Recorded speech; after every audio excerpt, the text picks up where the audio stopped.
The meeting today will be run using the webcasting system via Microsoft Teams. Committee members and key officers are physically present in the Luttrell Room here at County Hall. Other elected members and officers may physically or remotely join the meeting to speak on specific agenda items or to observe. This meeting is being webcast and therefore other members of the public and partners can observe the meeting remotely. The agenda pack with papers is available via ModGov or directly from the council website from the link which was sent out to members. When you're invited to speak, could you clearly state who you are for the benefit of anybody who is listening so that they can identify who is speaking? Please advise, I need to advise everyone that the meeting is being audio recorded. And finally, as agendas are now reviewed electronically, could I kindly request that members and officers refer to page numbers from the published agenda pack so that it assists us all with finding the appropriate information. Apologies for absence, please. Thank you, Chair. There are no apologies today. Excellent. Unlike last time, we'll come to that. So minutes from the previous meeting, my understanding is that I was the only current member present at the last meeting. So therefore, I'm the only person capable of approving the minutes. So I'm going to propose and second the minutes, which I'm sure is probably illegal or something, but I don't really see any way around that. So I'm proposing and seconding them, and I'm going to vote for them. Thank you very much. The minutes are approved. Thanks, Bill, and thanks for bringing that to my attention earlier. Declarations of interest. Tracy, anything? No. No, Chair. Good. So we'll move on to public question time.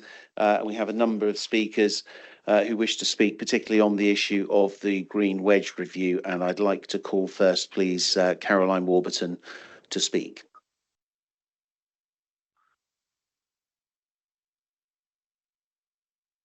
Good afternoon, Caroline Warburton, slightly amended. Councillors, Trollridge Green Wedge, the wedge, performs the single essential function that defines a wedge. It prevents the amalgamation of Taunton and Troll. That is why it was designated and nothing has changed. That alone is enough to justify its continued protection. Taunton has clear statements emphasising that development should avoid prominent ridgelines and hilltops, but it needs the policy. Taunton's ridges form the visual containment of the town and should not be breached by development. Trollridge helps Troll remain Troll and Taunton remain legible as a town with real structure. Everything else, recreation, ecology, visual amenity, is additional value, not a prerequisite. Although largely surrounded by development, this only heightens its significance as one of the last open spaces in the urban landscape. The missed opportunity to extend its boundaries is regrettable. This DEC report was rushed. It is incomplete, failing to guide development for the period of the next new local plan. Transitional boundaries have no status. It is inconsistent, has a dubious methodology, and contains significant errors, such as ignoring the approved swathe of Orchard Grove housing over the eastern half of the Comey Green Wedge.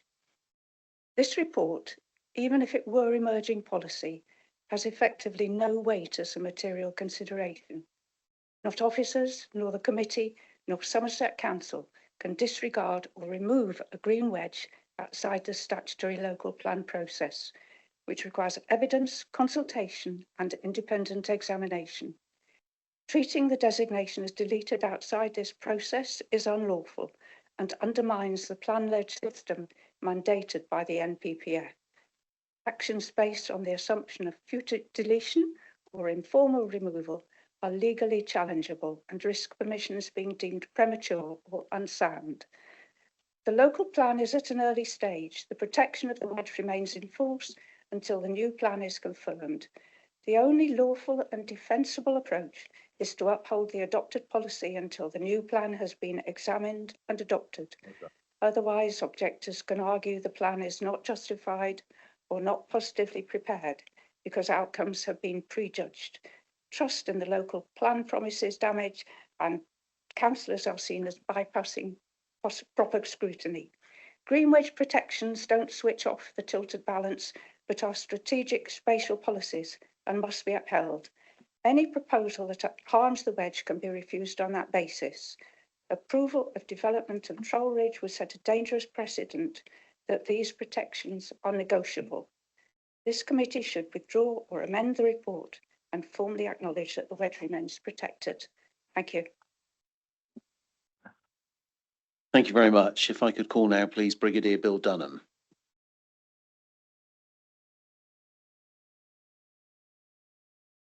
Good afternoon. My name is Bill Dunham. I've been a resident of Troll for 14 years.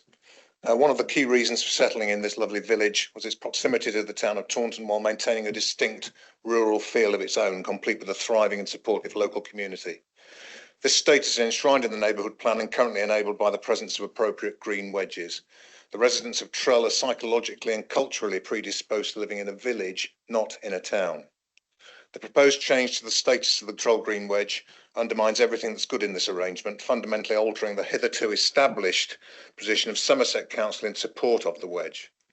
To present a detailed review report of 350 pages, not even seen by our local councillor until 5 working days ago, circumvents any real ability to consider the matter in detail or to seek appropriate professional advice. This matters since a further planning application for housing on Troll Ridge will surely follow removal of any green wedge status, permanently and disproportionately impacting on current residents. Under Section 38(6) of the Planning and Compulsory Purchase Act 2004, plan making and decision taking must be carried out in accordance with the development plan unless material considerations indicate otherwise. The Troll Neighbourhood Plan establishes a clear spatial strategy protecting the village's rural setting.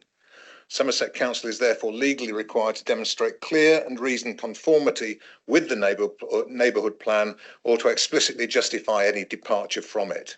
It does not, since where a higher tier plan proposes outcomes inconsistent with an adopted neighbourhood plan, the plan making authority must demonstrate it is out of date, that exceptional circumstances justify overriding it, or the conflict has been explicitly resolved. Additionally, Chapter 13 of the National Planning Policy Framework of December 2024 establishes that greenbelt boundaries are intended to be permanent and may only be altered in exceptional circumstances following the exhaustion of reasonable alternatives. Neither has been demonstrated.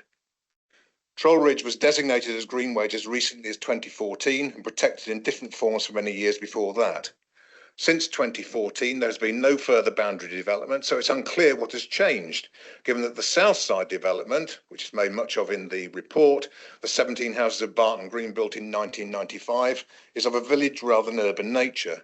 To argue that this reduces the relevance of the green wedge in terms of condition 1 to a limited grading is fallacious and specious and falls far short of the legal requirement to conform with wider plans. Not far away, the much larger encroachment of Orchard Grove with its 2,000 homes and well-known impact on local services may have been imposed by the previous administration against local wishes, but it at least honoured the neighbourhood plan. I conclude by saying that Somerset Council has not demonstrated that exceptional circumstances exist at Troll Ridge to change its status. The neighbourhood plan remains operative, no exceptional circumstances case has been advanced, and no reconciliation of policy conflict has been undertaken. The proposal therefore fails to comply with national policy, and the green wedge status of Troll Ridge should remain. Thank you. Oops. Thank you very much. I understand that Tony Smith is going to speak now on behalf of Samuel Allen. I hope that's correct.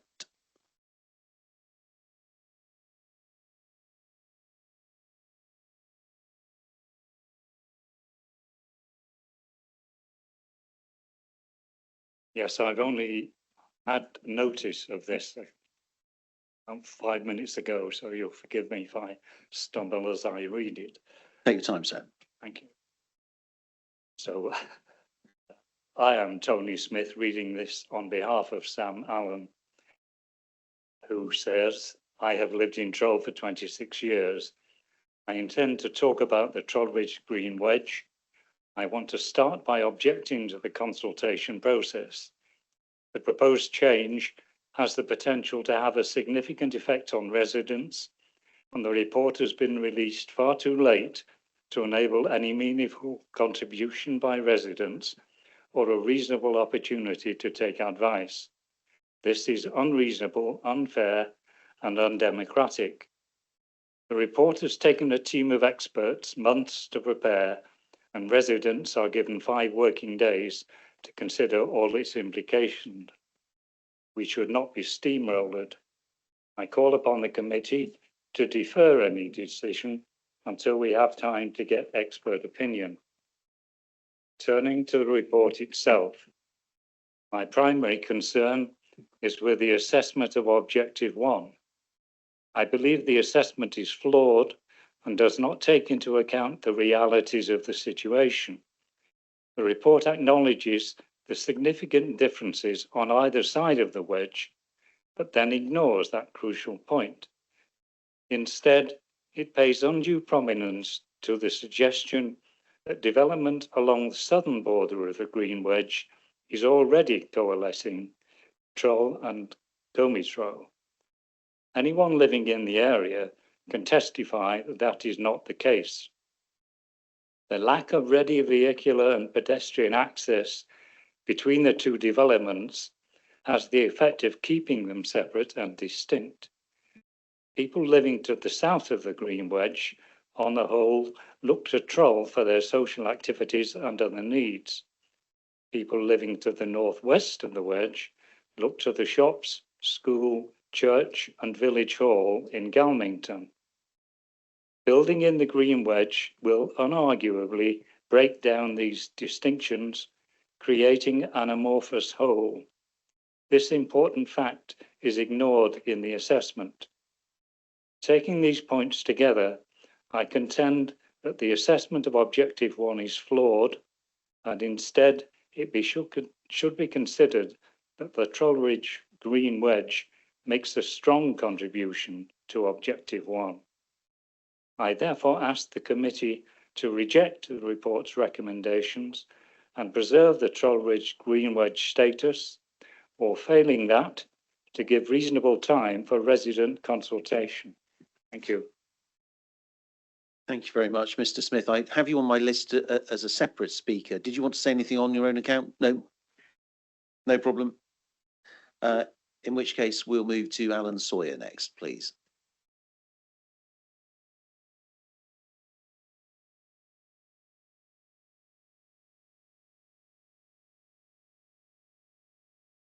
Alan Sawyer, Trull resident.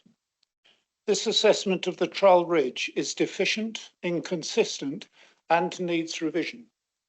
Even before any analysis is recorded, the report states that this Green Wedge has been assessed as already acting to coalesce Trull and Gomitro. It gives no reference for this claim, and I can find no public record of it. Yet this position appears to influence and direct the subsequent analysis. The report states that to be maintained, a Green Wedge must have at least one strong contribution to a policy objective. For Objective 1, it states that the development either side of Trull Ridge is of distinctly different character, and that the contribution of a Green Wedge to Objective 1 is strong if it does this, yet the assessment gives it only limited weight. The definition of enclosure of a Green Wedge based on its furthest extremity is arbitrary and obscures other positive properties. The eastern boundary of this green lung is only 74 metres from the Vivery Green Wedge, a proximity which also enhances Objective 5. The claim that there is no visual relationship from Claremont Lane with the open part of the ridge is false, and the views from Honiton Road are ignored. For Objective 2, the criteria omit public perception, which surely is a fundamental feature for the health and well-being of residents, as evidenced by the public petition response. Greenbelt land does not have to be accessible to the public, but this report uses limited accessibility to downgrade the contribution of the ridge to Objectives 1, 2 and 6. No consideration is given to the contribution of the views from Honiton Road or Claremont Lane due to hedges, but these are not visual barriers. They can be seen through in the winter months, and there are views through field entrances and hedge gaps for the rest of the year. For Objective 4, as others have said but in a report, the exclusion of the adjacent playing fields is arbitrary and inconsistent with the approach adopted for the other Green Wedges. The report discounts these playing fields solely because they lie outside the present Green Wedge. But since Green Wedge boundaries are being reviewed, it should consider the impact of including them. Doing so would give a second strong contribution. Finally, all the other green wedges are assessed for their opportunities for enhancement. This has not been done for Trull Ridge. Please do not sacrifice this greatly valued open green space.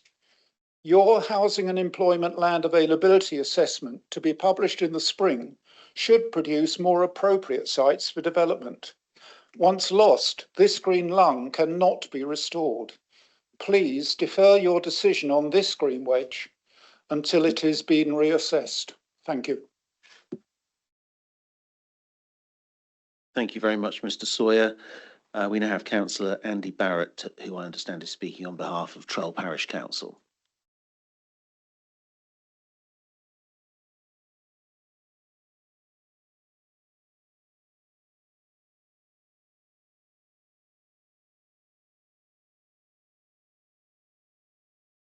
Is that better? I'm speaking on behalf of Trull Parish Council to object to the recommendation to delete the Trull Ridge.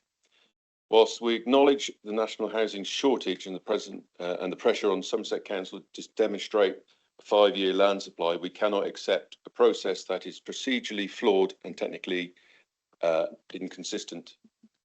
My first objection is procedural. The report recommending the deletion of the ridge allocation was published on January the 27th, with a deadline for comments and petitions set to close for business on January the 29th.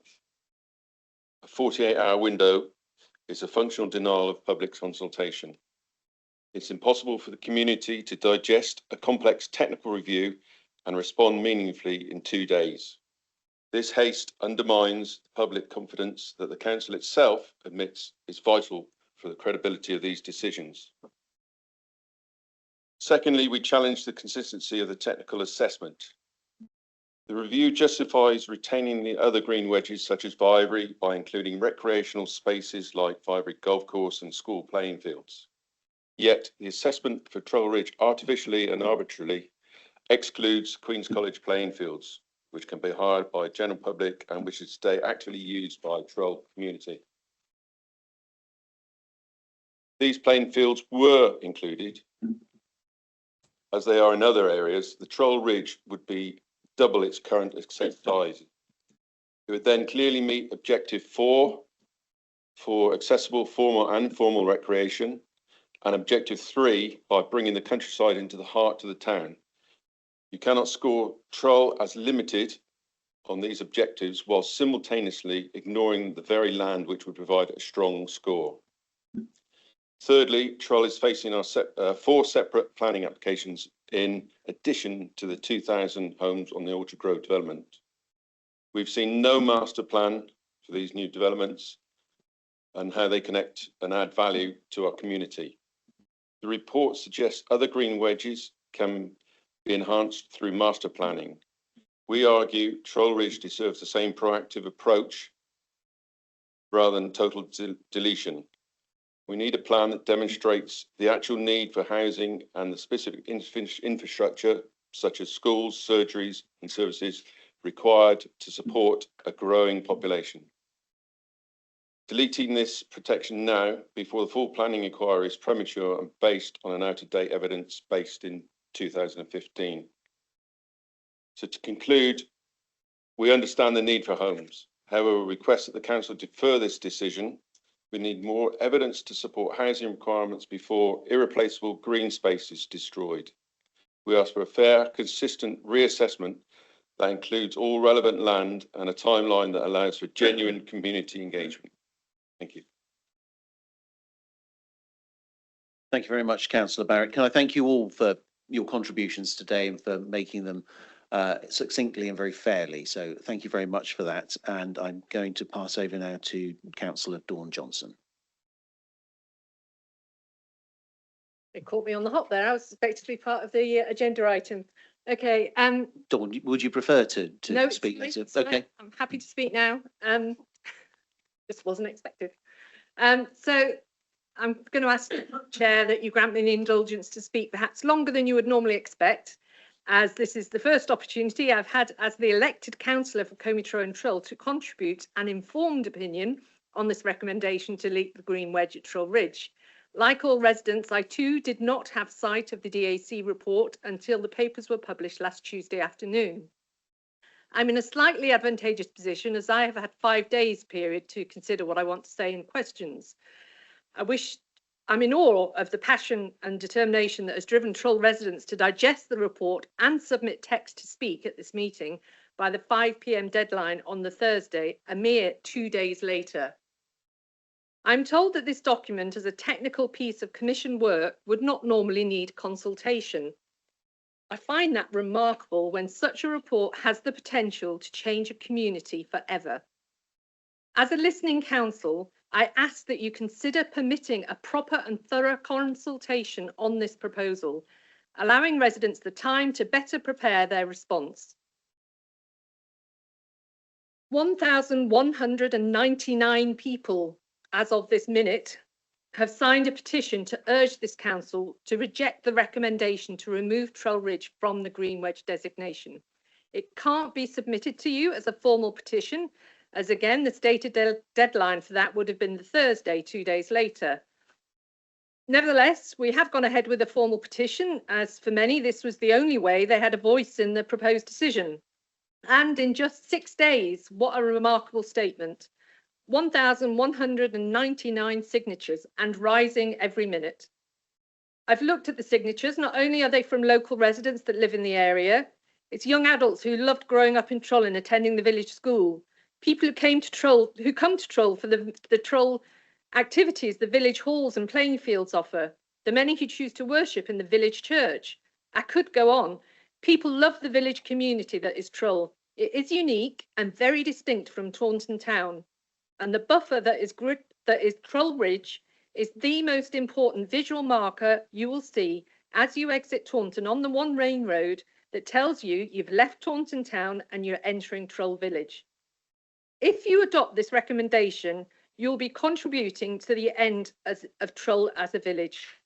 Residents clearly expressed their desire to not become subsumed into Taunton Town Council in the recent setting of their boundary.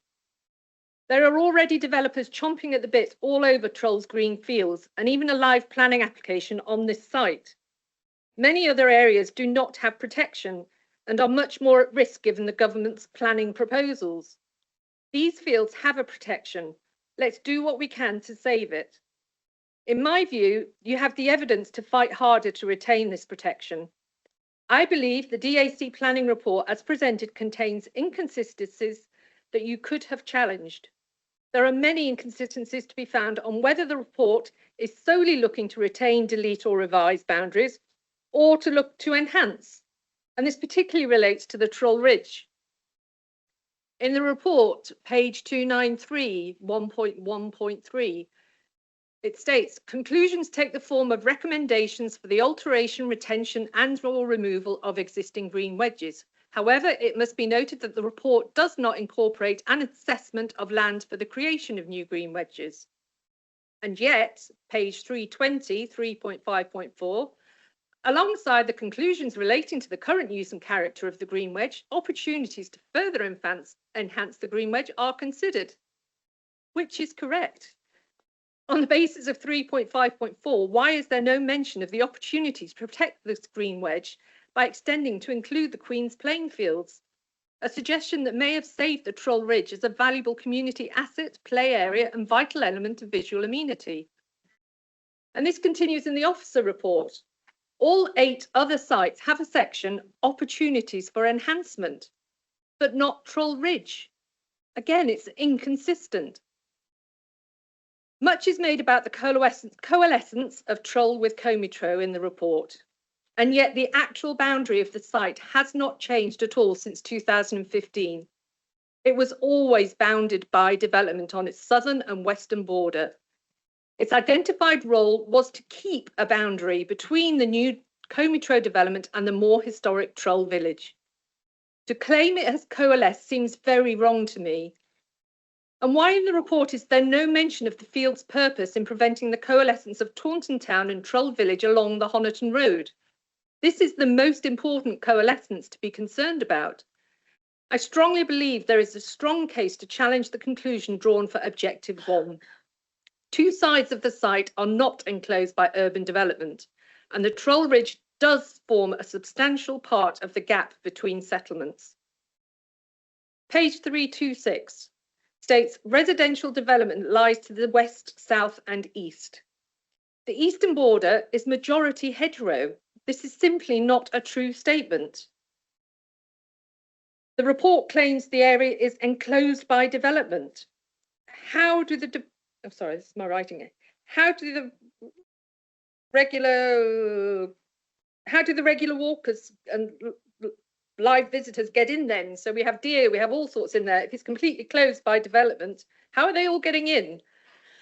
Page 327, 3.1.3 states, take photographs that the report has taken photographs from key advantage points.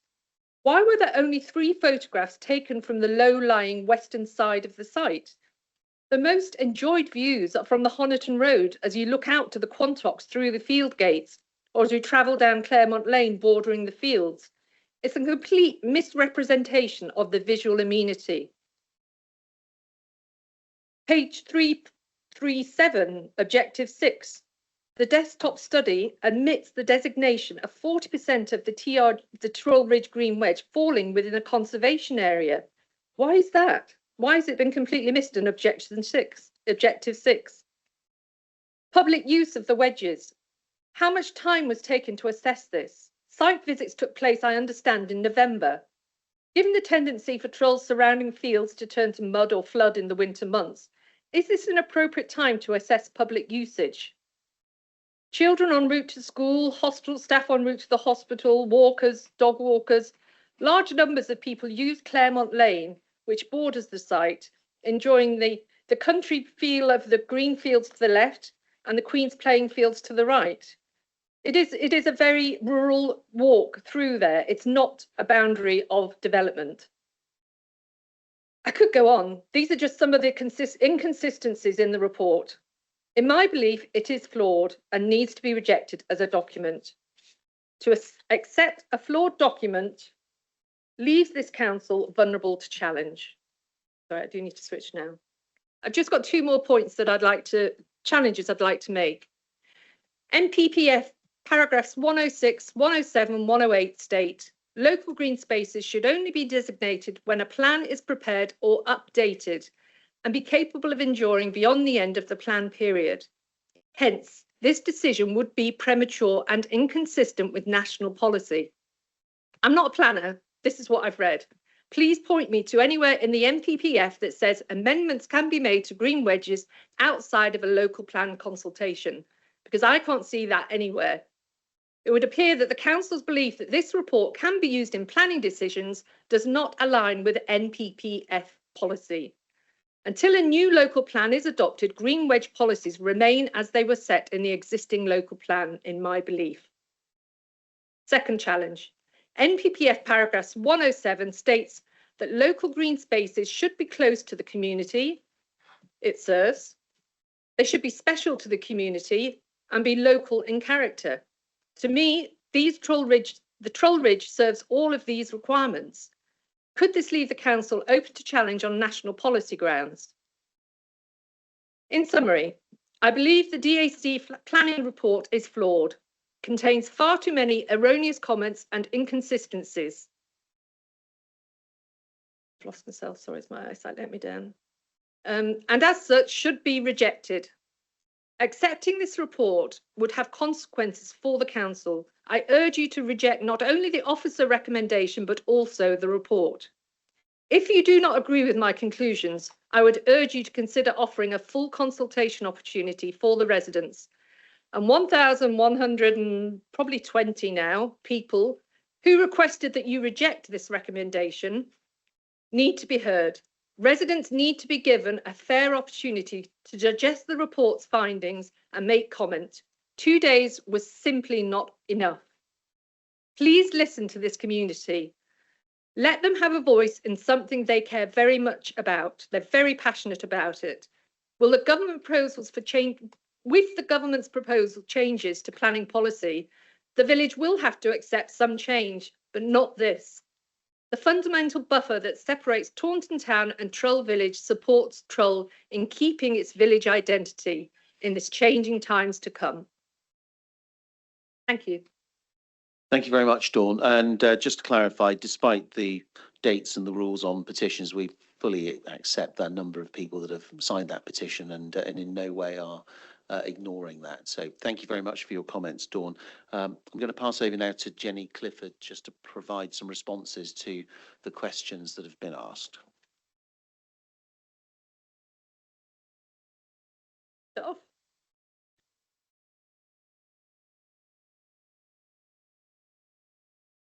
Good afternoon, Jenny Clifford, Taunton Garden Town Implementation Manager.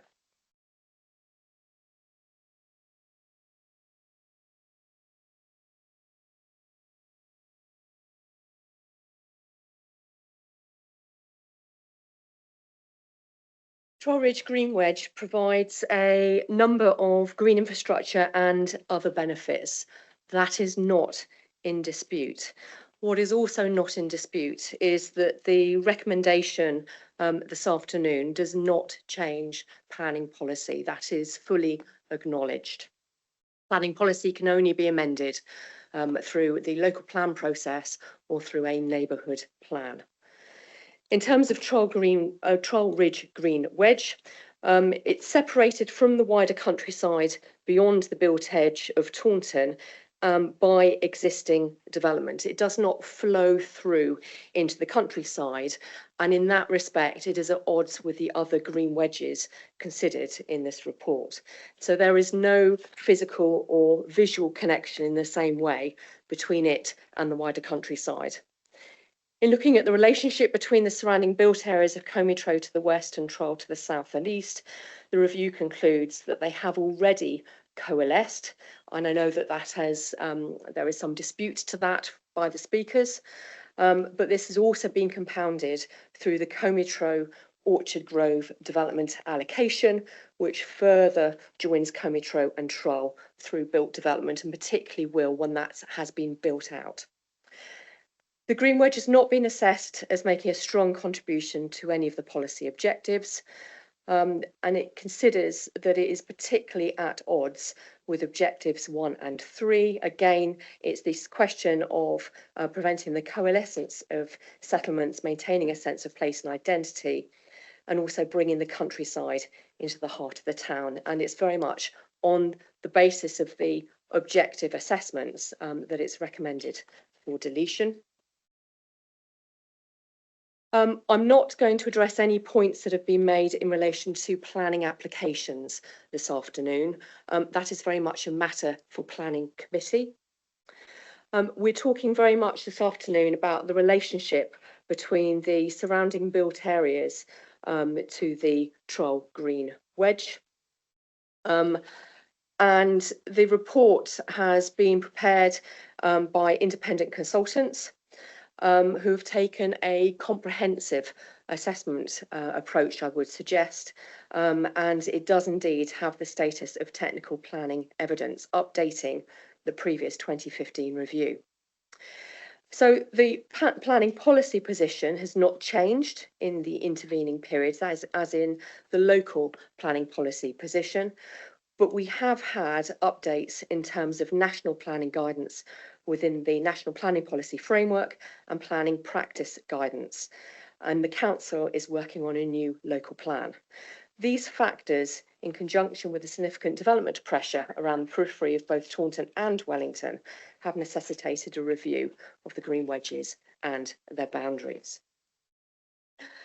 The speakers this afternoon have made a variety of points about the robustness of the assessment, pointing out areas where they feel that there is deficiency. One of the areas in particular that was raised was to do with the adjacent playing fields, and the question was asked was why weren't they incorporated into recommendations for this particular green wedge. In terms of that, looking at the detail within the report, it is clear that the assessment was very aware of the presence of those playing fields adjacent. Had they considered expanding the green wedge to incorporate those playing fields, it would not have overcome the fundamental concern about the inability of the green wedge to flow through in an uninterrupted manner with the wider open countryside. And that is a particular aspect which means that even if the playing fields have been incorporated, that still would not have resulted in a strong assessment of the green wedge against that relevant objective.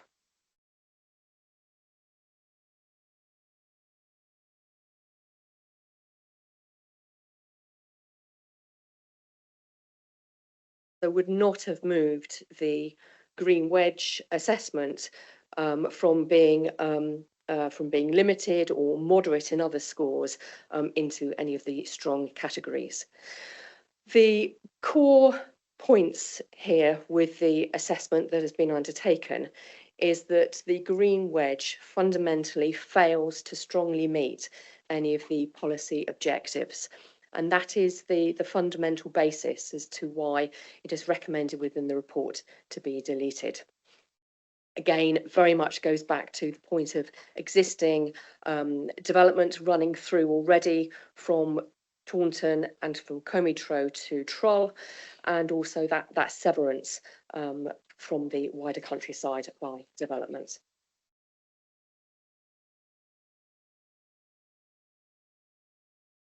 My understanding is that more comprehensive written responses to the questions will be provided as a follow-up. Thank you. Thank you very much, Jenny. In order to save the good folks of Trull who've turned up here today from maybe they would enjoy it, learning more about travel plan guidance, I am going to change the agenda order and bring forward item 7 now for discussion so that they can listen and depart in good time. So, Jenny, is there some further comments that you'd like to make in terms of introducing the report, if we move straight on to that, and then we will open the debate thereafter. Thank you. Thank you. Please bear with me while I just pull up a few slides that have been prepared. You'll also be spared the Yeovil Town Centre master plan as well.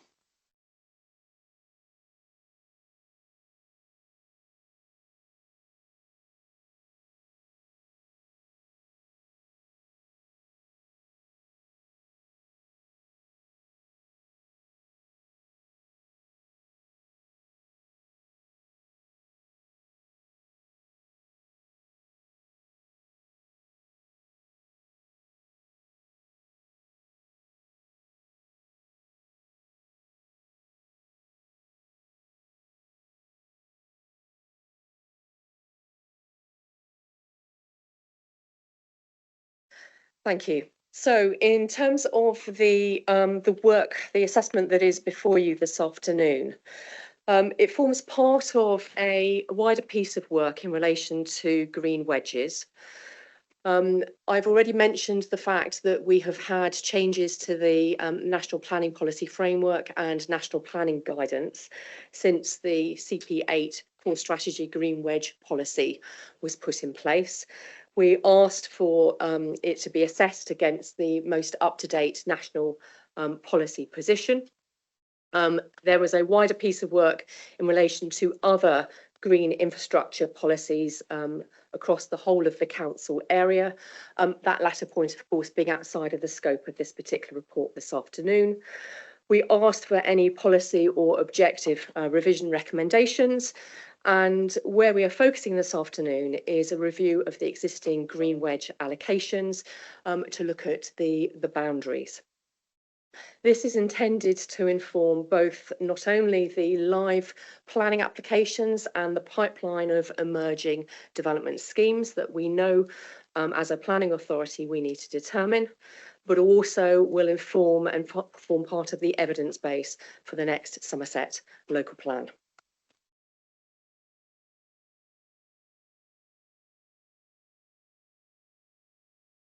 So we're talking about Core Strategy Policy CP8, which is very much talking about a suite of green infrastructure assets, and not just green wedges, but I've identified on the screen the part of the policy that is relevant to that. So we're talking about the conservation, the enhancement of natural and historic environment as part of this particular policy. And which also supports development in sustainable locations. In terms of green wedges, this is a unique policy approach to Taunton and Wellington within the former Taunton Deane area, and is part of a long-held policy approach. We've traced the history back to at least the mid-1980s, and the last green wedge review was undertaken in 2015. There's reference already been made quite extensively this afternoon to the 7 policy objectives of green wedges within the core strategy, which I've put up on the screen there. I'm not proposing to read them out. They are in the report before you. And in terms of the green wedges that we're talking about in total this afternoon, there are 6 within Taunton. So going around from in a clockwise direction, we have Monkton Heathfield and Nerrells. We have Vivery and Cotlake Hill, Trull Ridge, Comitro, Silk Mills and Staplegrove. And then we're in relation to Wellington, 3 green wedge areas there, again taking a clockwise approach. Longforth, Cades and Jerston, and then West Wellington and Rockwell Green. I'm going to start with Trull Ridge. So the plans on the screen identify the location of the Trull Ridge Green Wedge. It's bounded by Comitro Road and New Road to the south. We have Honiton Road to the east, Claremont Lane forming a separation to the north between the Green Wedge and Queen's College playing fields, and the College Way dwellings off to that western side. So the surrounded by development on 3 sides referred to within the report is through the Comitro Road and New Road, Honiton Road and the College Way development, as you can see on the drawings in front of you. And on the left-hand side, we have the existing boundaries of the Green Wedge identified in that green annotation.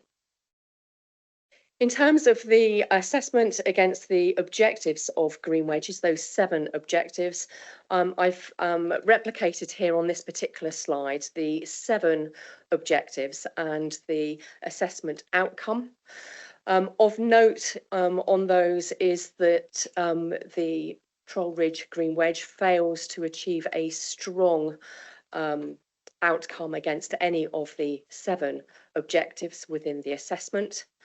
Particular attention has been drawn within the report and the questioners this afternoon to objectives number 1 and also objective number 3, both of which were scored as being limited. So again, I've just pulled those out within this this next slide. You will be very aware that the recommendation is to remove the green wedge allocation from Trull Ridge. One element I just wanted to mention, I've said about the history of this particular green wedge and the fact that we've been looking back at that.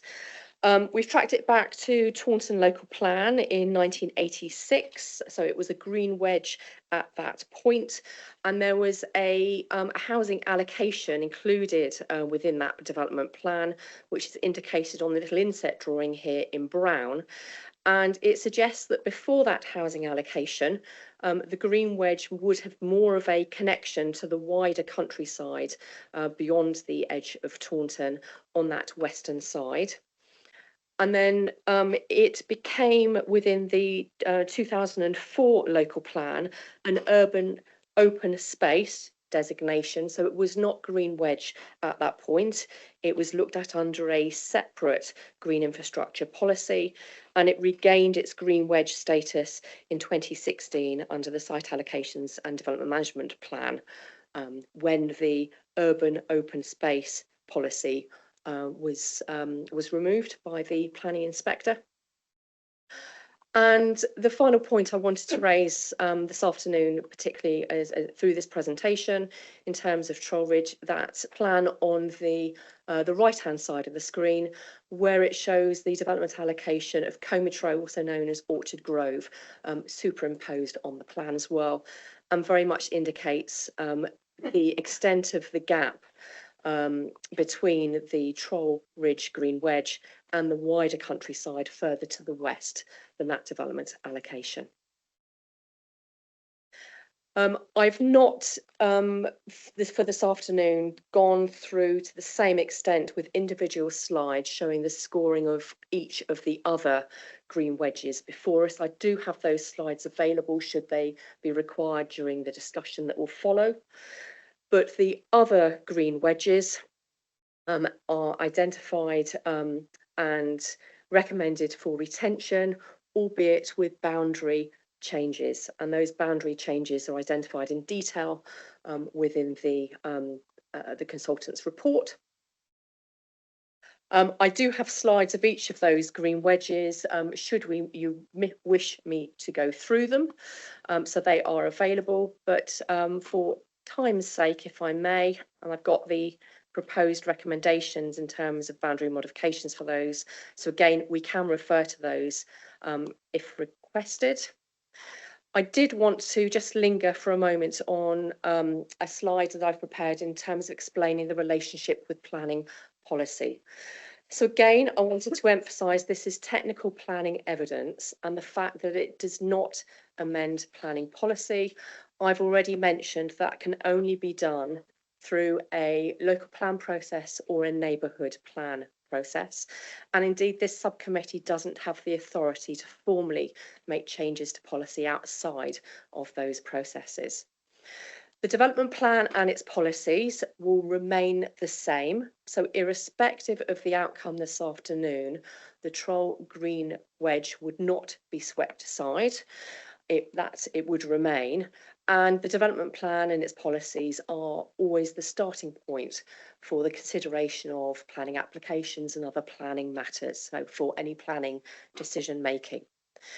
However, this technical piece of evidence is what is known as a material planning consideration. So it relates to a planning matter and would be taken into account in any subsequent planning decision making, irrespective of the fact that the policy itself would not formally change.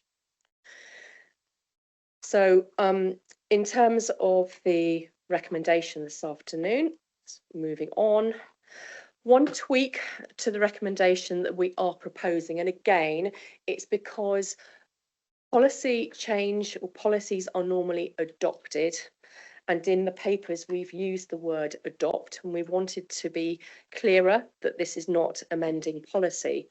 So the proposed tweak to the recommendation is that it is agreed, not adopted, and I've just emphasised that in bold on the slide. Otherwise, the recommendation remains as set out within the papers. Thank you. Thank you very much, Jenny. For the benefit of the public, I'll just make clear that this subcommittee comprises today, at least, of me as the chair. We've got Councillor Wilkins, Councillor Evans and Councillor Oakes, and we'll be making any decisions today. I can see in the room that we have 4 other councillors. I don't think I've missed anyone. We have Councillor Coles, Councillor Wakefield, Councillor Farbehind, Councillor Johnson, and I'll call on them to speak if they indicate to during the debate. So I throw the discussion open at that point. Councillor Evans. Good afternoon and thank you, Councillor Rigby. Can I just start off by thanking Caroline Warburton, Bill Duncan, Samuel Allen, via Tony Smith, Alan Sawyer, Andy Barrett, and particularly Councillor Dawn Johnson for coming along and giving their views on this application. Dawn, absolutely forensic, and I know it's been very short notice for you, and hugely appreciate the amount of time and effort you put into the comments that you've made. I was mindful of one of the first things that we did as a subcommittee, which is to improve our statement of community involvement. And I went back and read that. The intention of the guidelines set out in that document is to ensure that the process for responding to consultations or influencing decisions is understood and accessible, so everyone will be able to give their views on proposals quickly and easily. Local communities often have a good understanding and detailed knowledge of the issues in their area. Therefore, it is of key importance that parish, town and city councils, as well as local residents, businesses and other groups, are effectively engaged in all aspects of the planning system.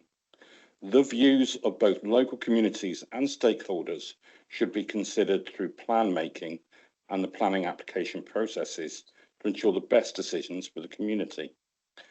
So my first question is, do we feel that we have followed our statement of community involvement in this process? Thank you, Chair. Who's going to have a stab at that for me?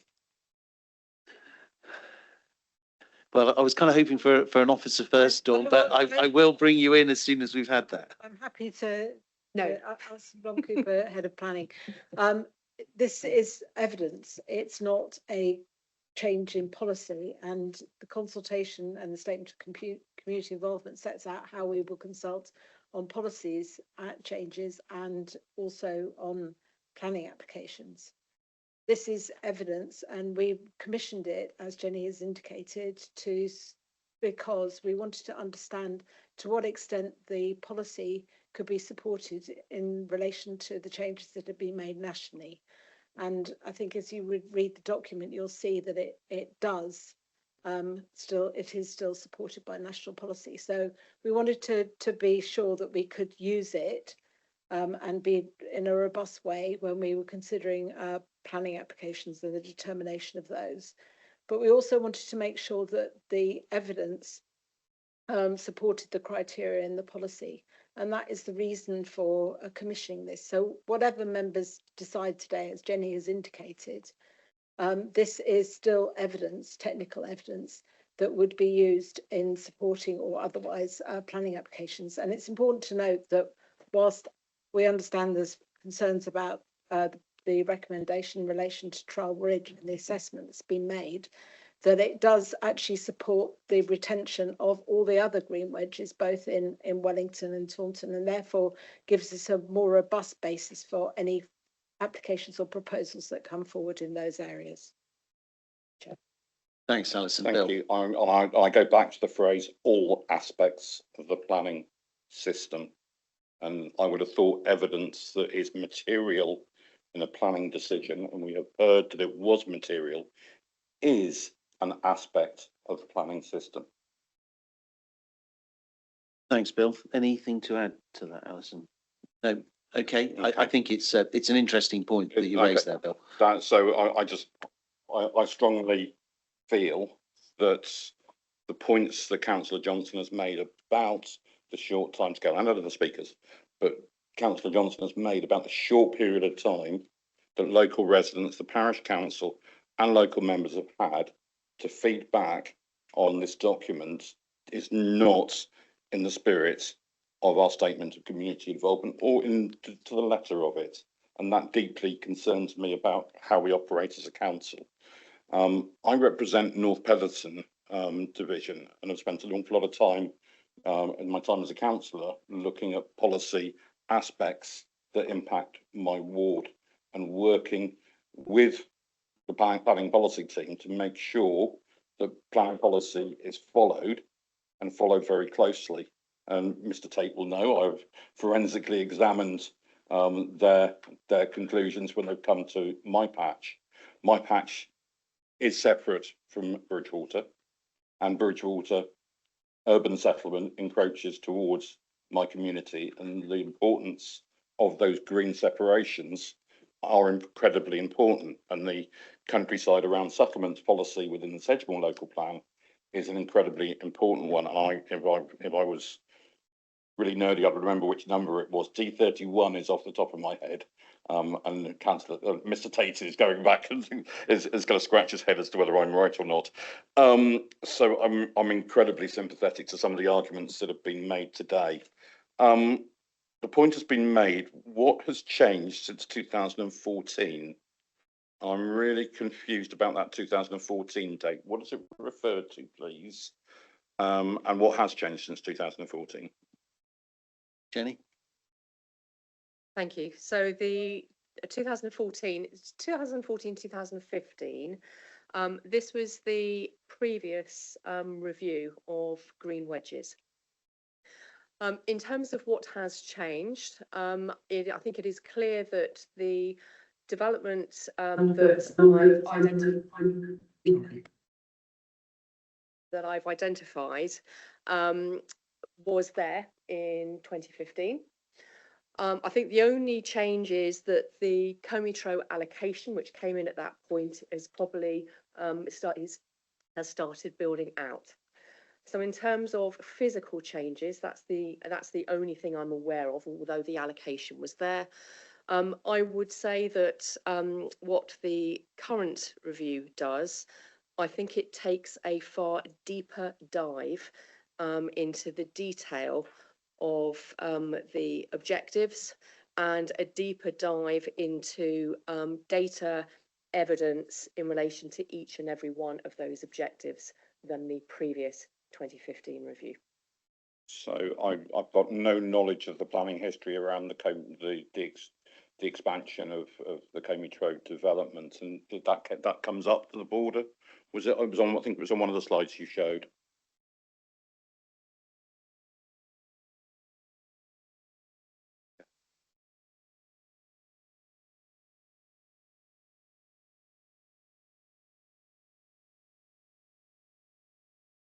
Be able to show that slide again?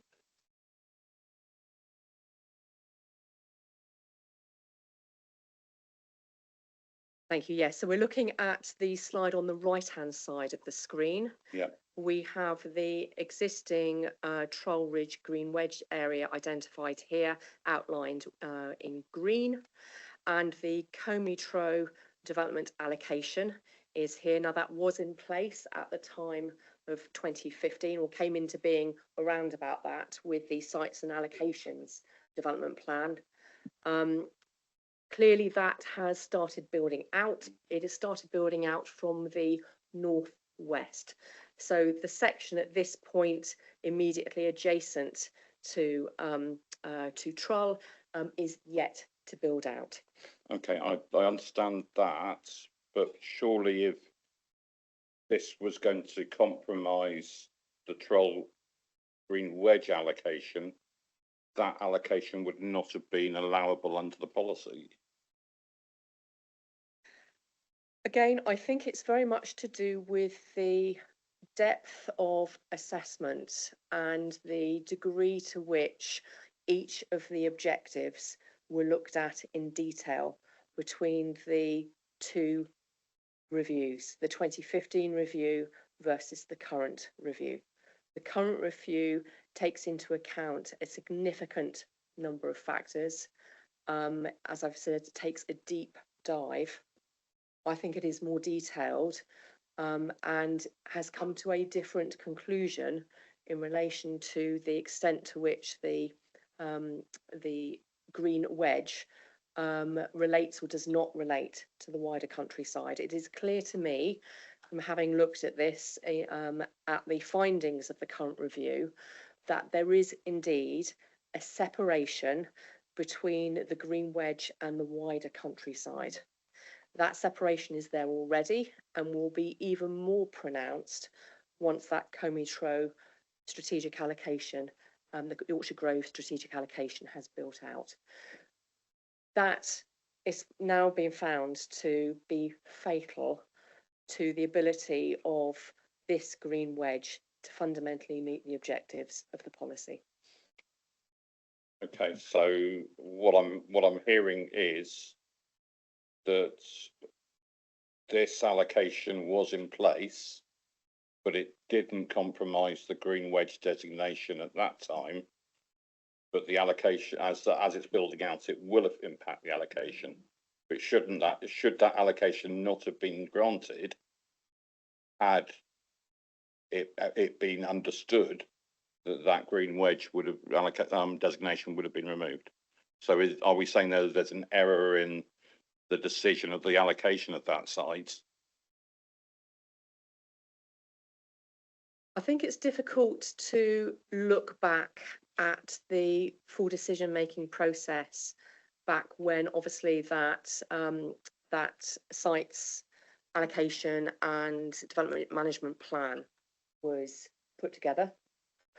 In terms of the relationship with the green wedge, from our tracking of the history of it, came into being very late in the day of that particular local plan going through its process.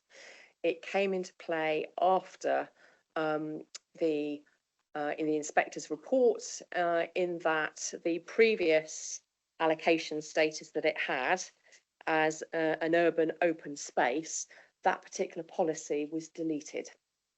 It only became a green wedge at that point. I take your point that you would think that the presence of the Comitro strategic allocation and its impact on the green wedge would have been considered. But I think with a fresh assessment and a fresh pair of eyes and looking at it in detail, I think we've now come to the realisation that the green wedge status of Troll Ridge is inconsistent with what we can see on the ground through that separation that it has with the wider countryside. Okay, so it sounds like there was, by removing that urban green area designation, transferring this to a green wedge designation, that there was a complication that had come into the policy that was perhaps not intended or understood at the time. Okay, can we go back to you had a slide which had the different criteria and their assessments, please? And you had it applied to the Troll Ridge area. That's the fella. So I'm just looking, and I've had there have been some interesting comments about the area to the north of that site, which I believe is Queen's College and some other playing fields. I can't remember who's. And I noticed that some of the other areas have been increased in scope. Had those areas been put in, how would that have changed the assessment of those 7 criteria?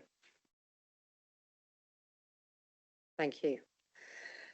I have checked this point with our consultants in the intervening period because it forms a point that has been raised by the parish council.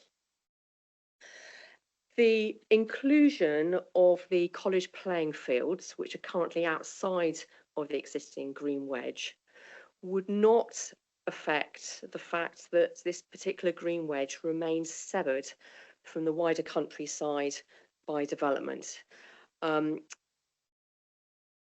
It would not affect the limited score. It wouldn't, one of the other factors in terms of the scoring against this particular criteria, it's not only whether it extends into the countryside. The assessment also looks at the distance between the green wedge and the town centre, and it also looks at the extent to which the green wedge is publicly accessible through a network of publicly accessible routes. The view that the consultant has confirmed with me is that if the playing fields had been included, at most it would have only achieved a moderate score against the objective of, sorry, forgive me, bear with me. Bear with me, please. Could only have achieved a moderate score against objective 3. And in terms of objective 4, accessible, formal, informal, recreation, sport and play, would at most only move from a limited to a moderate, with the addition of those recreation and sports facilities, because it doesn't provide the network, the strong network of public rights of way. Okay, I'm really struggling to understand how adding a whole series of playing fields doesn't make objective 4 go from limited to strong. I really am struggling with that one. I'm really struggling with the bring the countryside into the town, going from limited to moderate. For me, that would bring it into the town. I take this very technical point that there is houses on one side of a street on the southern boundary, but they were there. I just don't actually get what has changed. And we've used these words like fresh look or more detailed look. There's nothing fresh about it. For me, those houses were on the other side of the road then, they're there now. And I don't understand why that's more detailed and fresh. I'm sorry, chat. I think I've reached the point where I've reached a conclusion. Thank you very much. Thank you very much, Bill. Thanks for leading that discussion. That's been very helpful. Richard. Thank you, Chair, and thank you, Bill, for really doing the work that I planned to sort of dive. I'd just like to say, I think it's very interesting that the people of Trull, the parish council, and in particular Dawn Johnson, have been able to really look into this in such detail with such precision on their points, with such a small amount of time that was allotted. But I don't think that takes away from Councillor Evans' point about us needing to, and I forget the choice of words you use. Yeah, all aspects really. So I just wanted to just point that out, that it is important that we are seen to be doing the right thing. I do have a question in regards to the other wedges, and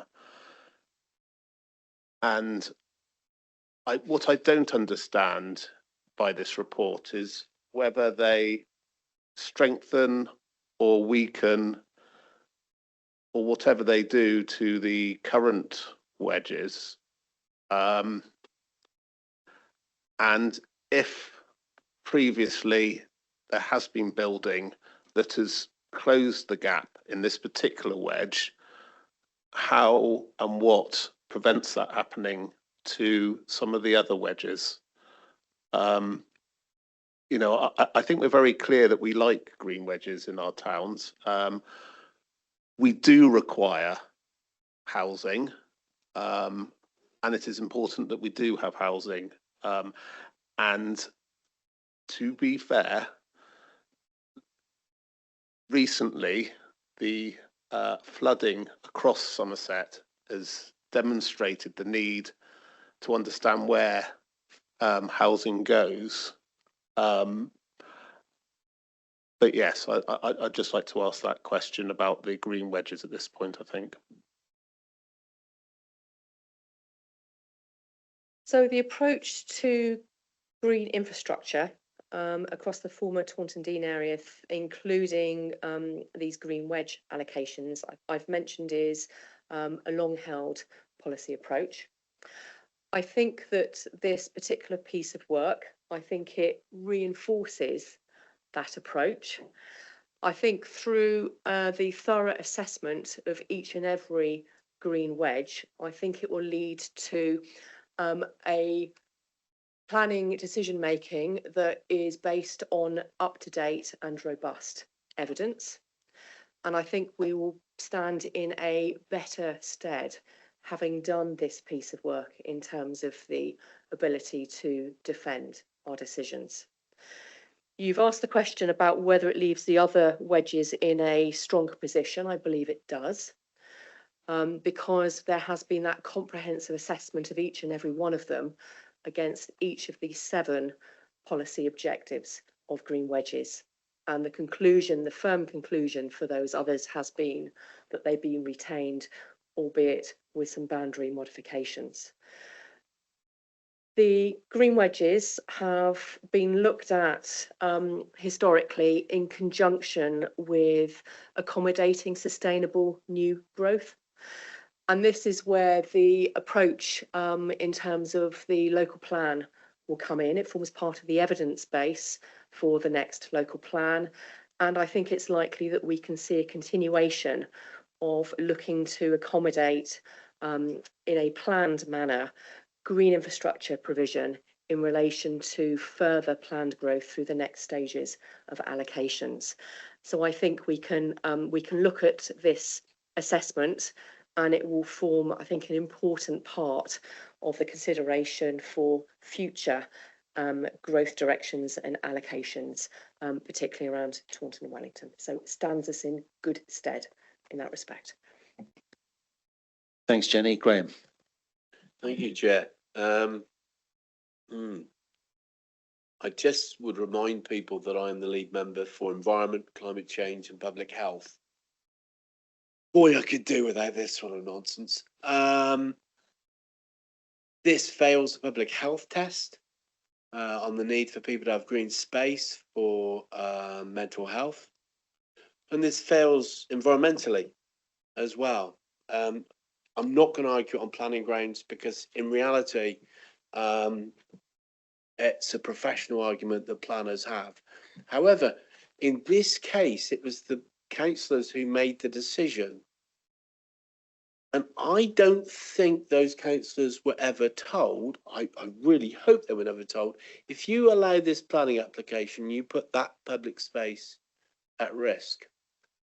And that's what I think we're discussing, is a potential risk to that area. Nobody's come here today from Yeovil Town saying we don't, not Yeovil Town, sorry, from Taunton Town saying we don't want to be linked to Troll, but they may well feel that. These strange village folk are, I represent the town area, and linking to the villages is something we're quite cautious of. But I'm also envious of your wedges, which we don't have. I also don't, and I've read the papers, but I don't understand how by somehow building more houses to the southwest of this site, or the bottom left-hand side of this site, how that prevents countryside being brought into the town. It makes that land more valuable in its countryside fiction. Please do not presume the countryside has to be 70,000 hectares. That value of that land is increased by the development. People living in that new development and surrounding areas need that space even more. Also, the point was made that it wasn't at a right status or whatever. This has existed for 40 odd years. And the fact that it changed its status on occasions has nothing to do with the space, nothing to do with the people living around it, everything to do with us. By us, I mean the government in its various forms, messing with things because perhaps we've got nothing better to do. It remains an important space. And what I've not heard, and maybe I should have just asked a more direct question. I mean, because it would be quite easy for me as just a councillor to go through and say, look, this doesn't make sense. Limited. Yes, you can't necessarily play a decent game of cricket on it, but it's a space that people can and do enter. Yeah, I know. Cricket's a... If you go to the field above... Exactly. I was thinking about not messing with those deer, to be honest. But the fact is, I see issues where if I'd been asked to score them, I would see these issues entirely the other way. But I accept I'm just a councillor.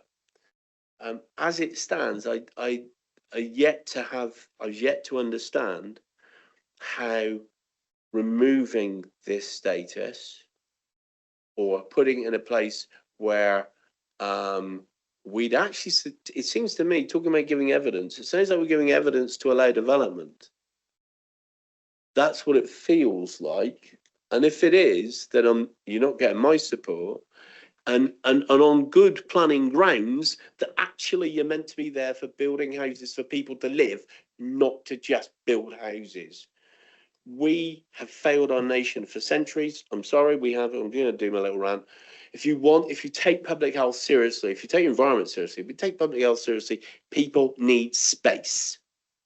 Right? We've got evidence now that trees make you healthier, and it's up to people like us to make sure that people live in better housing than some of the nonsense that I've got in my division and in other places. And I'm ranted now too far. Sorry. Thank you, Graham. Much appreciated. I'm going to go to Dawn now. Wow, there's some really encouraging comments there that I was not expecting. So that is good to hear a lot of that. And I'm really pleased that you are listening to the people of Troll, the parish council, the residents, the many, many people that value Troll as a village.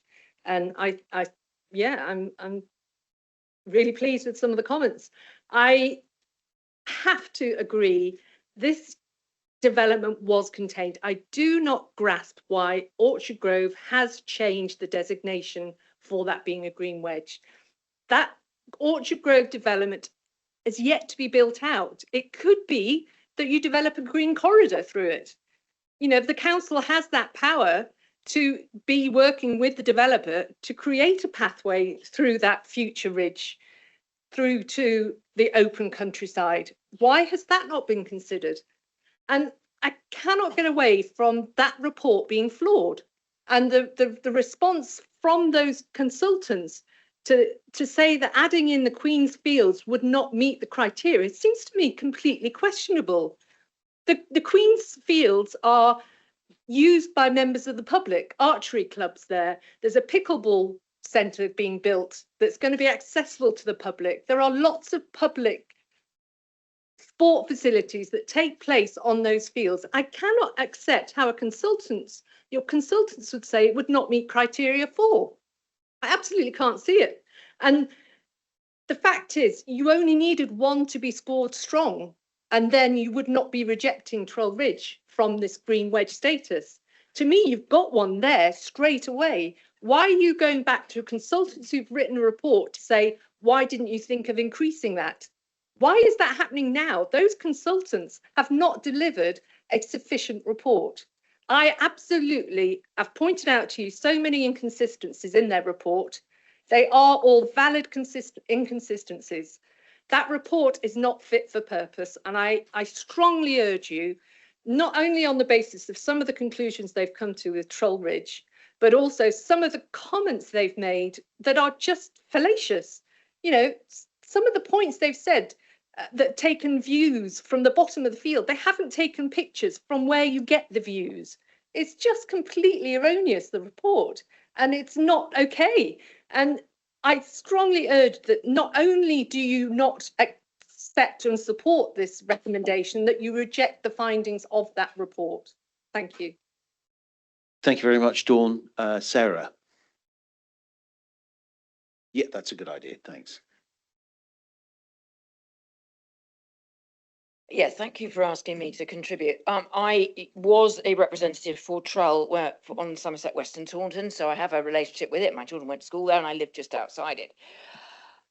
I think, first of all, I'm going to say it was a shame that the Combe Urban Extension was allocated as it was. It was fiercely fought by local people. A very, very serious and long planning meeting was held, which the public were completely against it being allocated the size it is, and presumably without the green buffer that we would have all liked. I'm not as familiar with the policies as my colleague Dawn has made herself, and I'm very grateful for that. But whether you call it a wedge, a ridge, a buffer, or a lung, it's a failure to understand the importance to the people of Trull community that they do not wish to be connected with Taunton. And this is part of that lung and that buffer with Taunton. I've heard the earlier speakers on my headphones. I was in another meeting. I think it's a premature decision to make at this stage. We've had it explained to us that it will be a material planning consideration in planning decisions, many of which are awaited or are underway as it happens on parts of this land. And I think we can't forfeit the protection that we've already got at this stage for the reasons that have been suggested by members of this committee who are going to be voting.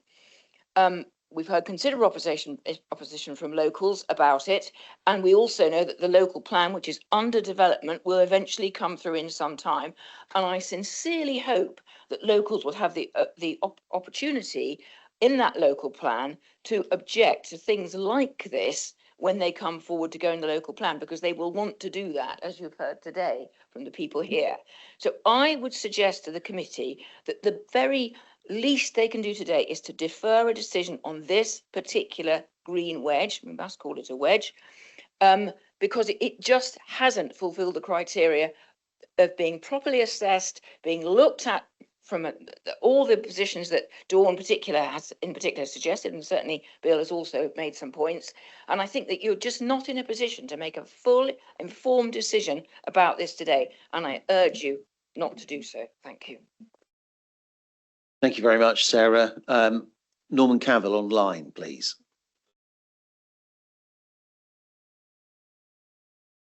Thank you very much, Mr. Chairman. But I wish to take you away from the Trial Ridge, and I didn't wish to disturb that part of the debate. I must admit that I'm very pleased to have seen this report undertaken, quite simply because, like many of us, I'm sure, I was very concerned what would be happening to our wedges with the new government's NPPF guidelines and the directions that were coming out. So the support for Monkton Heathfield Green Wedge, for one, I'm very pleased, and I know people in my area are as well, to see it. In particular, the section south of the A3259. It is that area that distinctly and clearly shows an east-west separation between Taunton and Monkton Heathfield, and in the north-south direction, it shows the new development, Adgin Hills, and that of Acacia Garden being well separated. It's incredibly important to all the residents, and quite frankly, it's essential for the green and blue ways to be left clear for wildlife down through there. I would, however, like to request one slight consideration of a modification. North of the A3259, and on the western side, you have Maidenbrook Country Lane, where the boundary has been drawn for this green wedge. You may recall, Mr. Chairman, that in actual fact, when North Walls planning development was put in, the area between Maidenbrook Country Lane and Maidenbrook Stream, which is, so to speak, the boundary in many ways of the new North Walls development, was labelled as Maidenbrook Country Park, even though it was within the area of outline plan for that area at the time. So I would like to suggest that, as you have got town councillors and myself as a councillor for Monkton and North Curry and West Monkton Parish Council, working on connections with that community to give them a better straight line connection to the existing Maidenbrook Country Park, that we could alter perhaps the green wedge line to Maidenbrook Country, to Maidenbrook Stream rather than Maidenbrook Lane. This park, as you know, it exists at the moment. It's 30 acres. With the new development that is coming to Monkton Heathfield, in addition to the development that we have, there's another 25 acres that is going to come on to make it 55, and we hope eventually to make it 70 acres. The addition of this land would make it 75. It would be a tremendous public asset, and of course it would link straight in with the Green Necklace. You have got two comments, one from Dawn and one from Sarah. Sarah's comment, I would like to support, that perhaps you don't do what Dawn suggested and reject the report, but consider it and perhaps give special further consideration to the Trial Ridge arguments. And they have made their arguments very clearly and very soundly. Thank you, Mr. Chairman. Thank you very much, Norman. That's very helpful. I think on the basis that everyone has spoken, I'm going to wrap up. Oh, Habib, please, Habib, if you want to. Can you come to the lectern? It's easier, then everyone online can hear, yeah. Yeah, Norman wouldn't want to be deprived of your voice, would he, Habib? Just a clarification before I start. I sit on the planning committee. I want to know whether I will be compromising my position if I actually raise one or two points. I think tread carefully would be my advice. You need to be able to Okay. demonstrate that if you get to the planning committee meeting that you're making your judgment based on what's said So that day. basically on the policy, if I may, Jenny, where is the policy justification for deleting a green veg that continues to meet multiple core strategy objectives when policy CP8 sets no minimum threshold for retention? That's one question. The second question is the report states that Troll Ridge fails to prevent coalescence because development has already occurred around it. Does this not create a precedence whereby historic planning pressure is used to justify removal of protection rather than strengthening safeguards to prevent further coalescence? So those are the two questions I'd like to. Thank you. I hope I still be all right. It's perfect, Abhi. Thank you. Thanks very much. Jenny?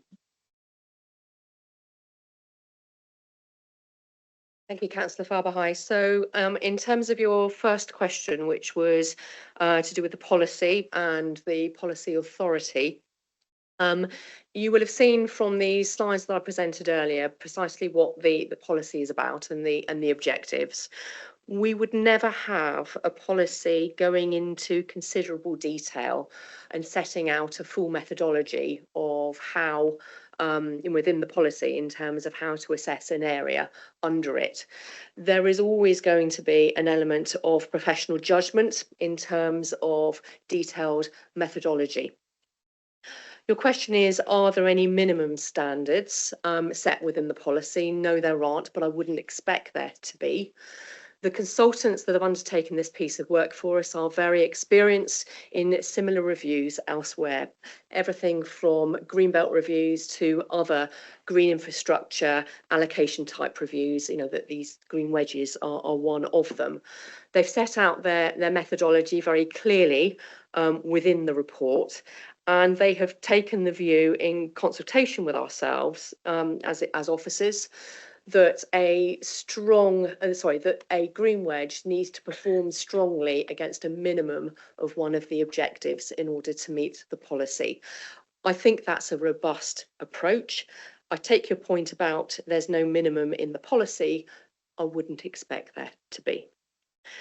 In terms of whether we're creating a precedence, I don't think we are, but I do think we need to be alive in terms of future decision making to the relationship between the future of green wedges and the wider open countryside in terms of planning decisions when we're faced with individual applications. I think it's clear that in this instance, the recommendations about Troll Green Wedge and severance from the wider countryside, I think we do need to be aware and to try and make sure that doesn't happen in the same manner again. So it's something to take into account for future decisions. Thanks, Jenny. Dawn? I'm sorry, I will keep coming back when I hear things that I want to challenge. So Norman says we should just defer it. By deferring it, we are not challenging the quality of that consultant report and its findings. And for me, there are flaws. And if we accept a report that has inconsistencies and flaws, we leave ourselves open to challenge. And that really concerns me. My belief is that a green wedge review cannot be changed between local plans. I do not understand how you could support this in any way, shape or form and make a decision to exclude a green wedge and then take it to a local plan consultation as a done deal. To me, I'm sorry, that there's a complete contradiction there in terms. It's not going to be a consultation if you have already decided on something. And yeah, I'm really sorry. I don't know planning policy inside out, but everything I have read says that you cannot amend a green wedge document without it being part of a local plan. Thank you, Dawn. Jenny, did you want to just respond? Yes, I will. Thank you. And I acknowledge I didn't respond to this specific point earlier on this afternoon. Councillor Johnson has referred to this within the context of local green space, that a local green space can only be looked at when a plan is prepared and updated. There was extensive reference in her comments to local green space in this respect.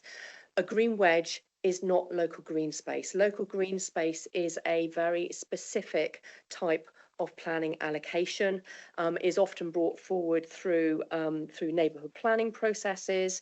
There is nothing that I am aware of, I'm professionally aware of, that would prevent the green wedge review from being looked at in front of a local plan process. We are already, of course, started our work towards our local plan. And of course, I've already recognised that this work in itself does not amend policy. And I think it's that point that Councillor Johnson is making. And I acknowledge it does not amend policy. It is not a local green space allocation. I think we are fully able to undertake this piece of work at this point in time. Thank you. I think we, if I may, we've reached a conclusion as where we want to be, which is that we would accept all the green wedge proposals apart from for Troll Green and Maidenbrook, that we take on board the comments of Councillor Cavill, and we would disagree with the conclusions about the Troll Green wedge, and my urge would be to extend it to include the playing fields that would then increase that rating to strong, and therefore it would then be protected. I'm not sure how to do that procedurally.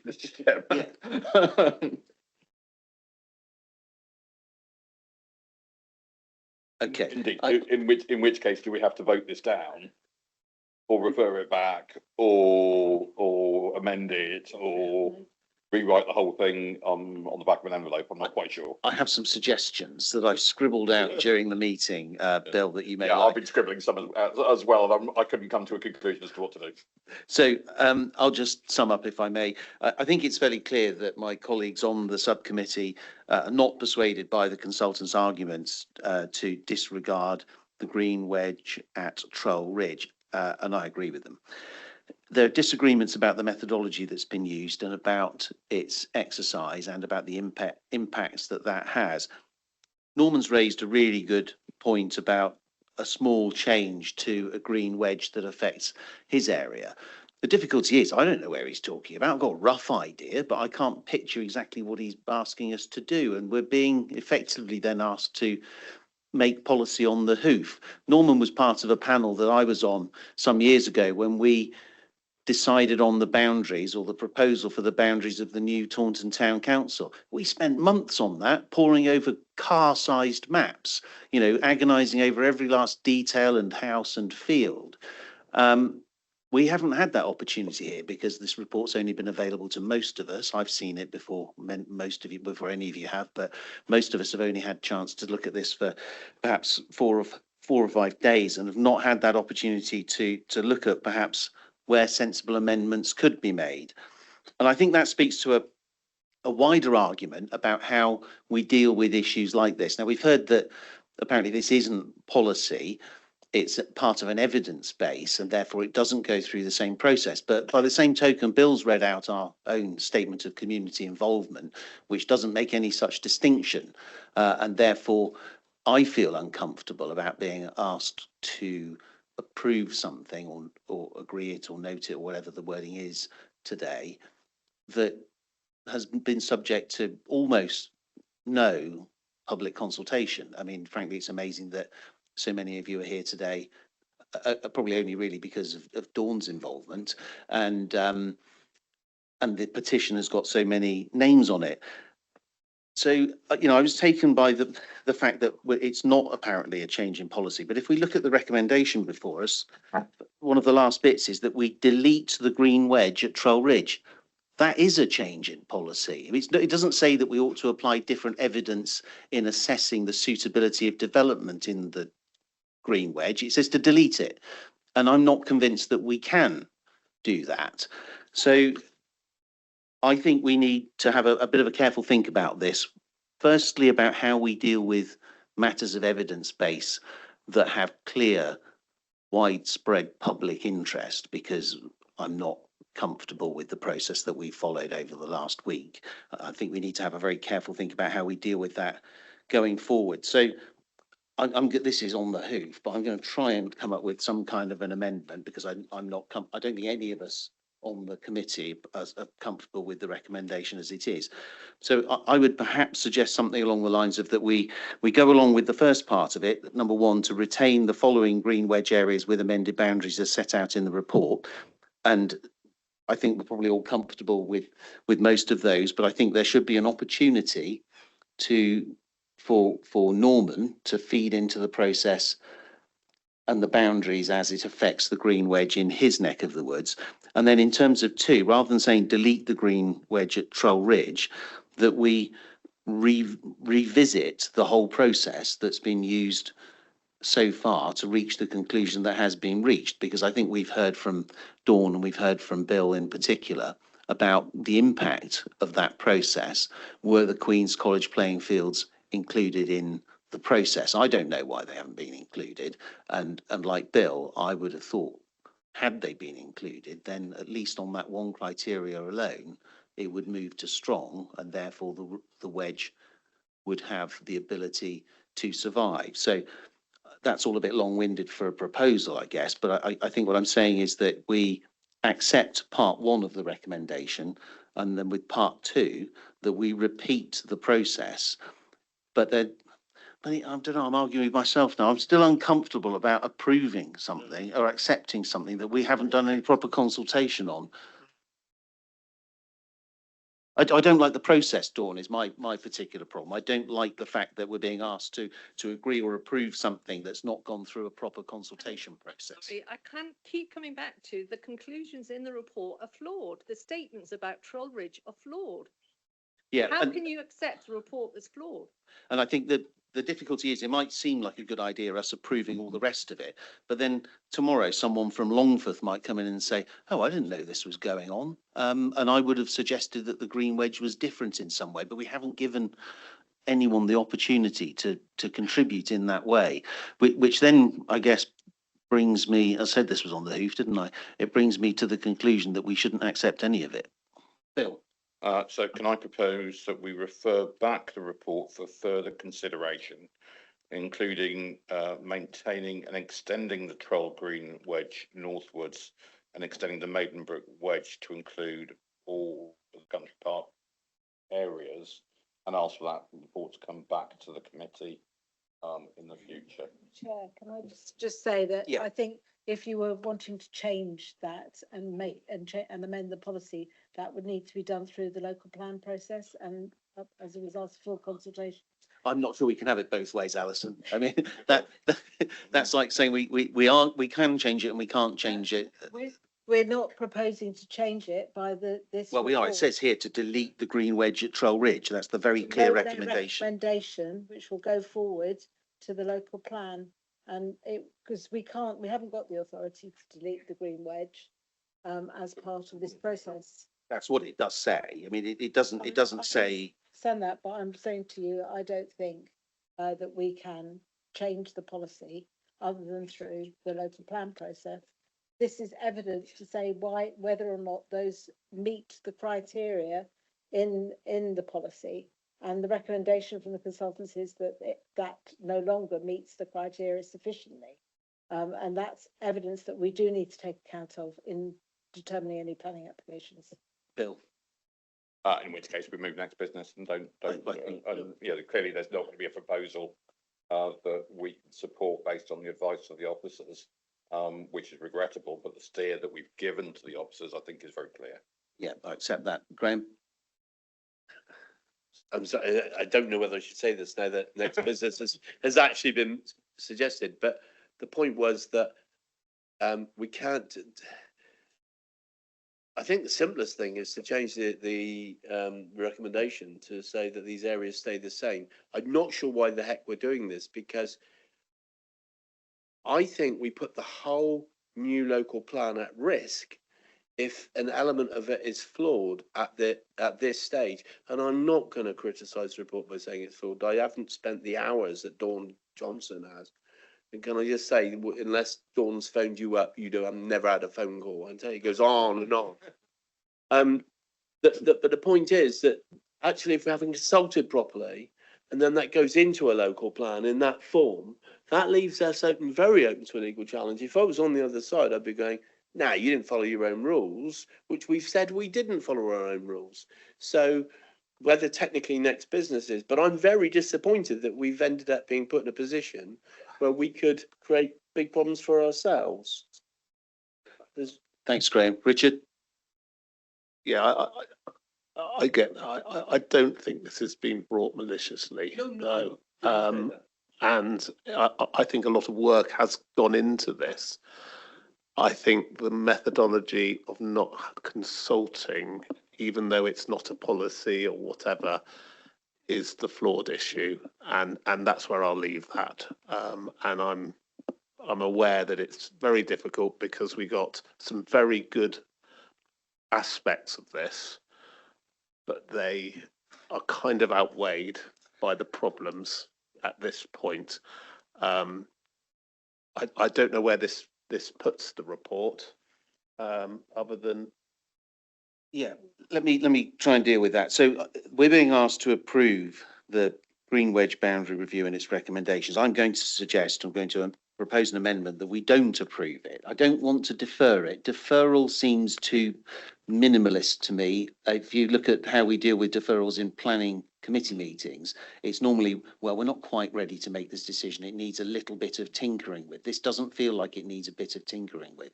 I think there are some problems with the methodology. I think there are some problems with the process by which this has come forward, and people haven't had a proper opportunity to comment. So I'm going to propose that we don't approve it, and we actually have a positive vote to not approve it, but that it goes away for further work based on the discussion that we've had today. Okay, thank you, Bill. We'll have a vote on that amendment in that case. All those in favour of the amendment? Okay, none against. Do we need then to vote on the new substantive motion, I think, which is to not approve the Green Wedge boundary review and its recommendations? Right, yeah, I'm trying to find a middle way, Graham, that doesn't completely throw the baby out with the bathwater, but at the same time makes it clear that there's a lot more work we think needs to be done. We don't like that baby anyway. Okay, so that just leaves it for me to thank you all for coming in and having your say, and thanks very much to Dawn for marshalling the troops and helping us to understand this a bit better. From the chair, I will apologise for how long this bit has taken, but I didn't want to rush through it. It needed a good airing. Let's have, what was it, 15:42. Let's be back here at 15:50 to start again.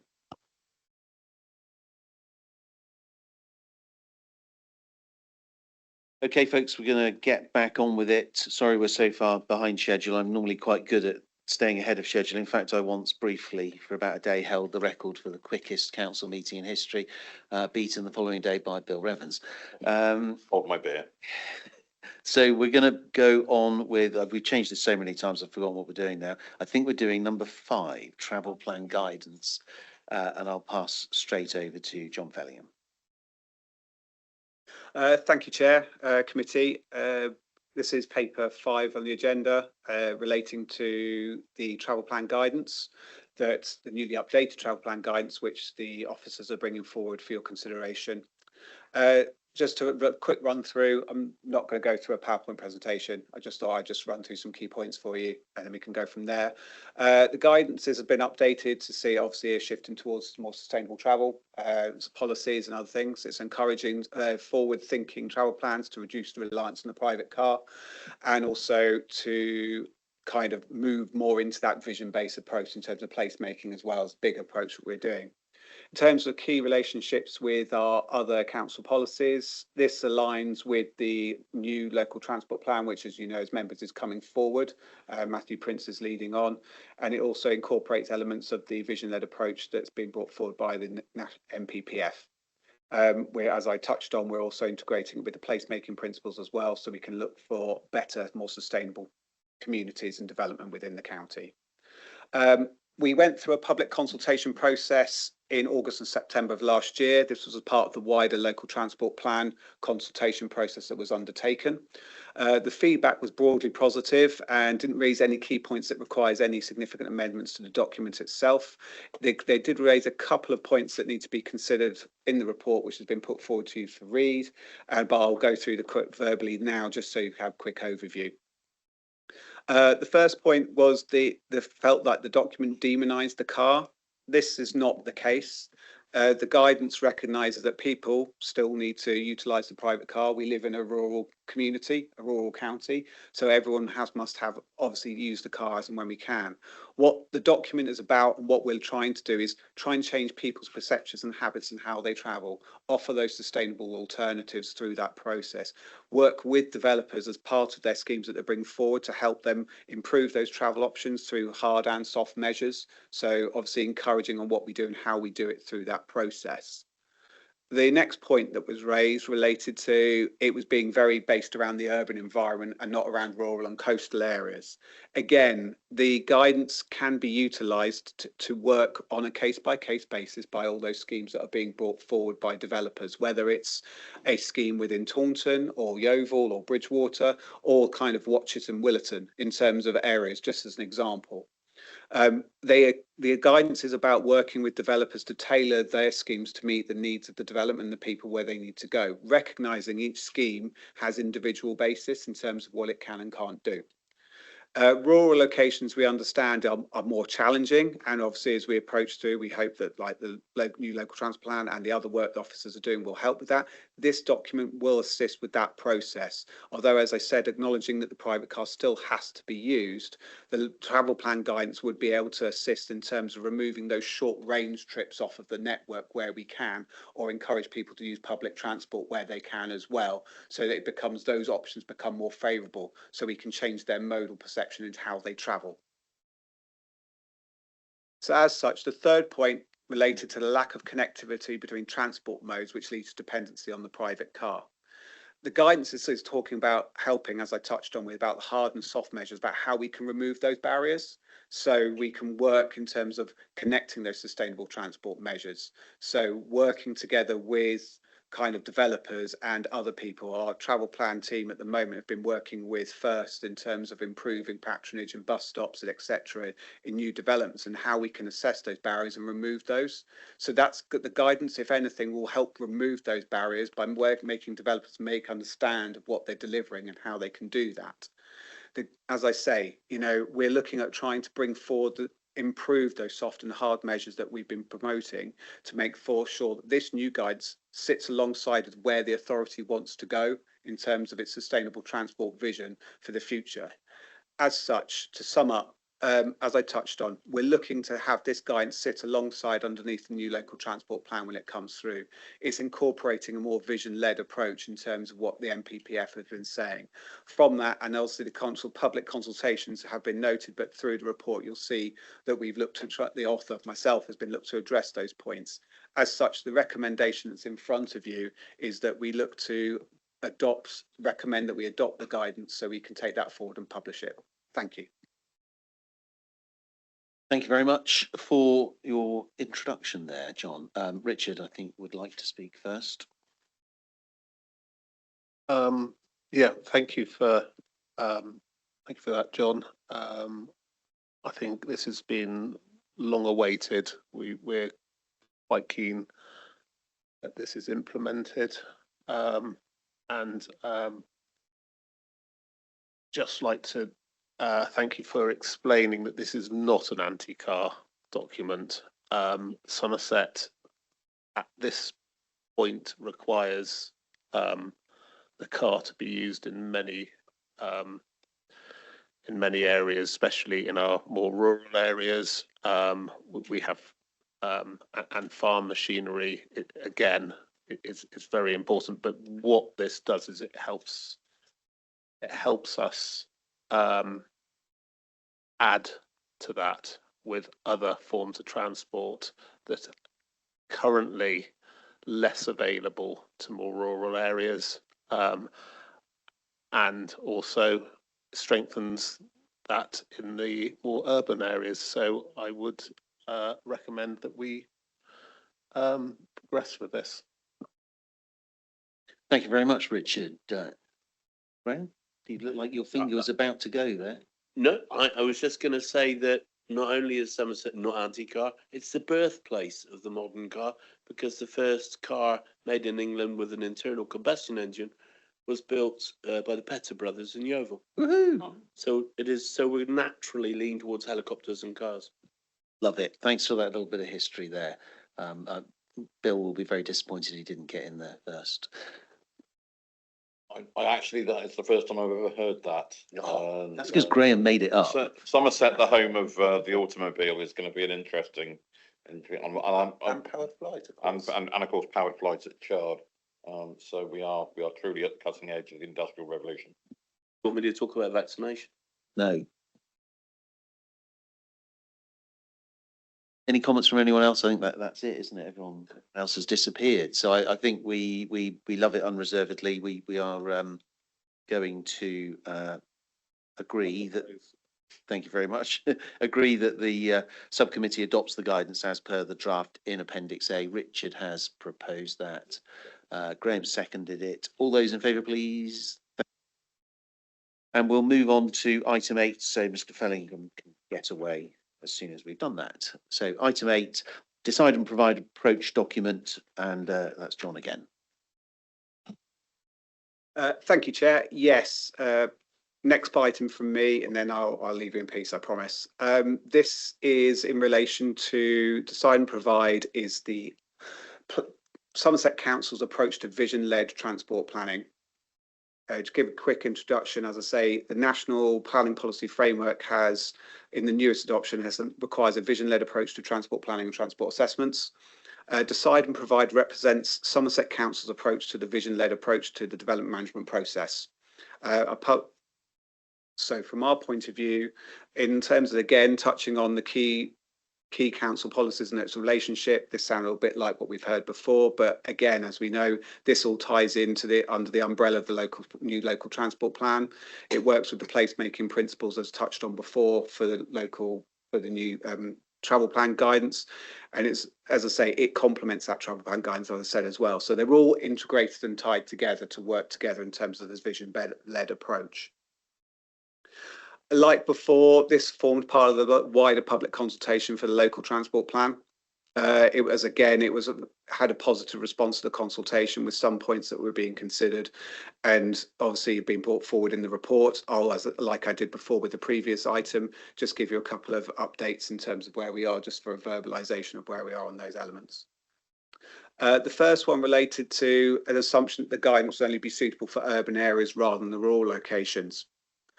It is accepted, as we've touched on earlier, Somerset is a rural county, and it has its challenges in the rural communities over there, and each site has its own challenges.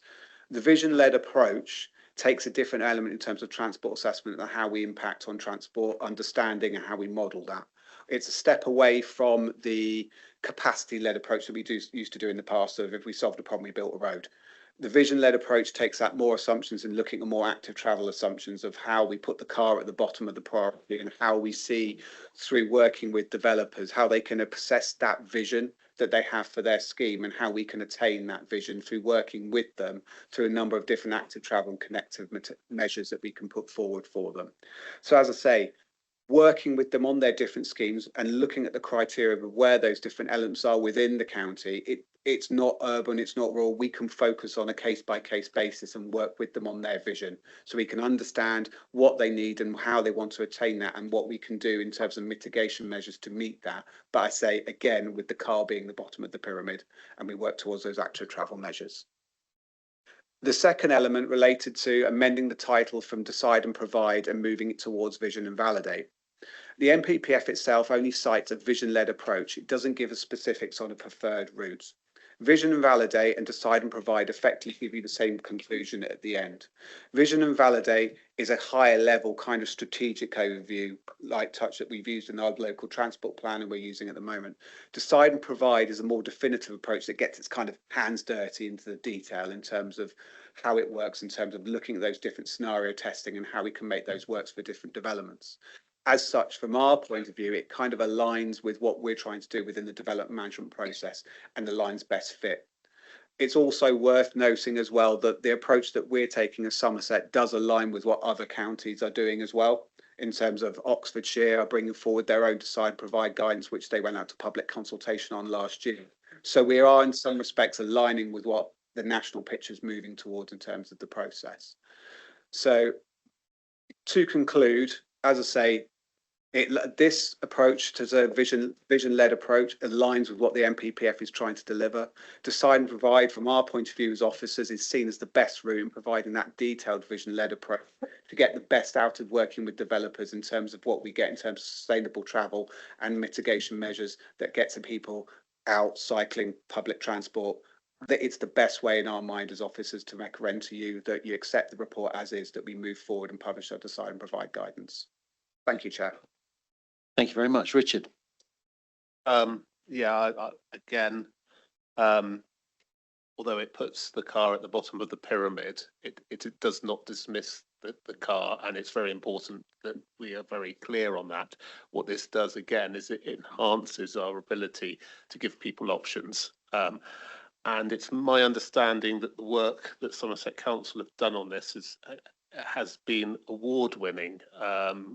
I forget I think it's the Chartered Do you want to go with it? Yeah, it's still Chartered Institute of Highways and Transport, CIHT, with the draft.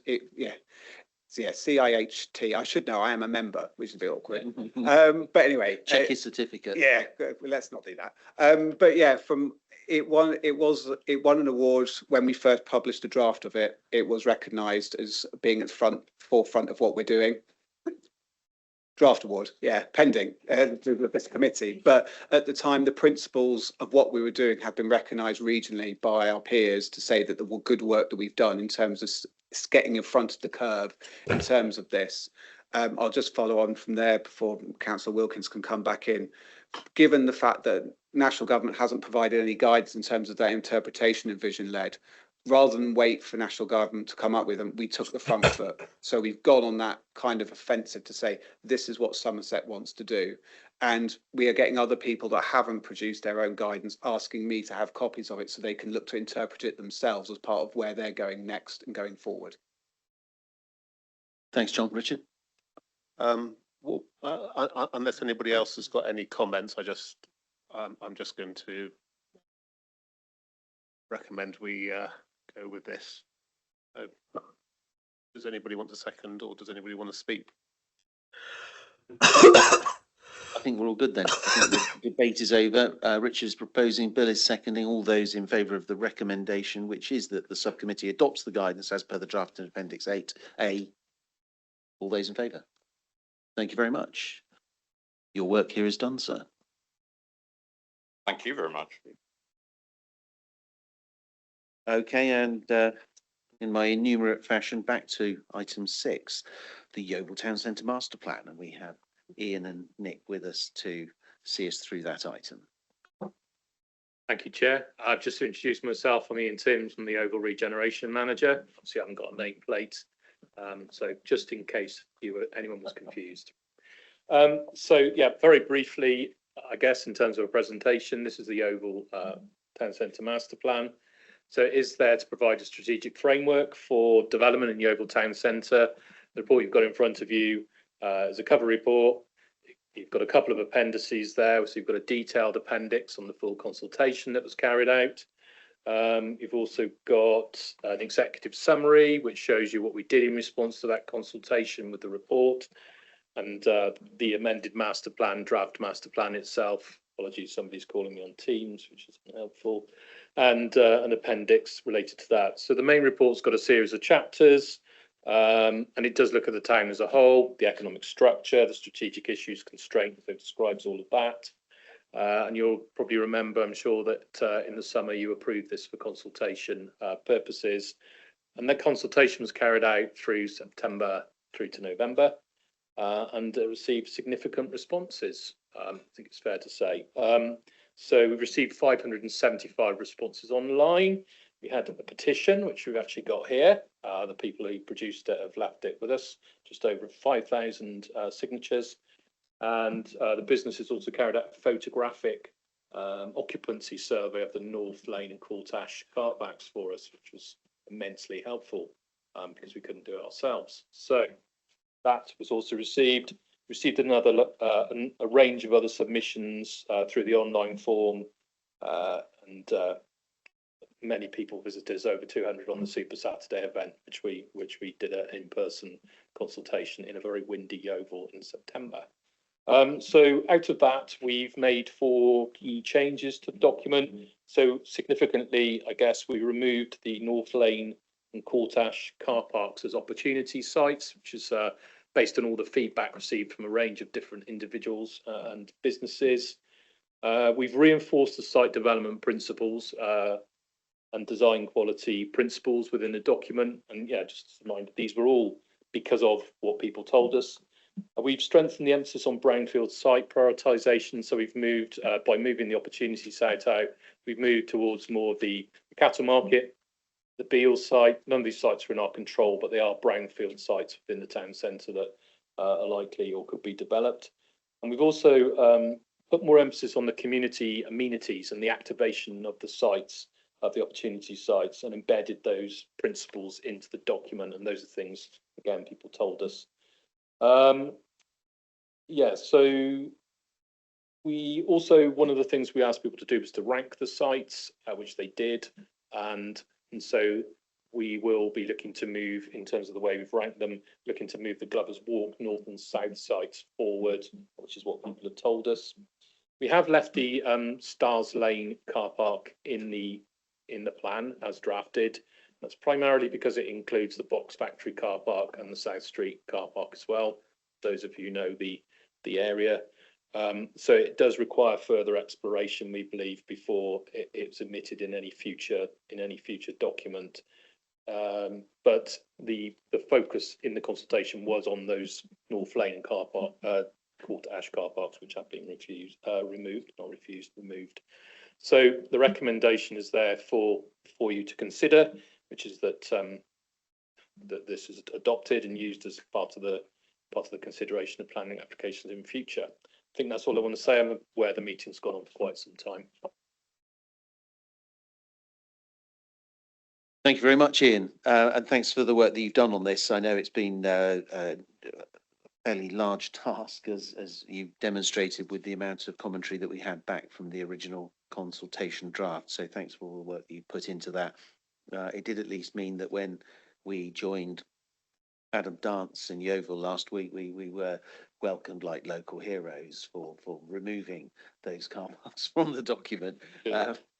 Just for one day? Very good, very good.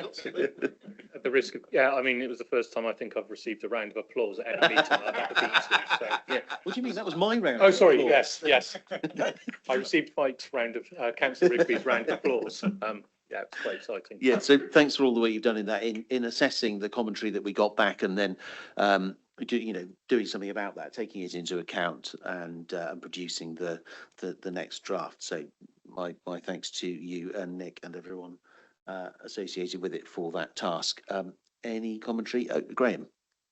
Nearly to, and I don't like it when people do what I'm about to do, but entirely agreeing with your comments, Chair, that it's so reassuring that when you actually consult local people and they clearly tell you what they think, and you change the plan to go along with what they think, anyone would think we were a listening council.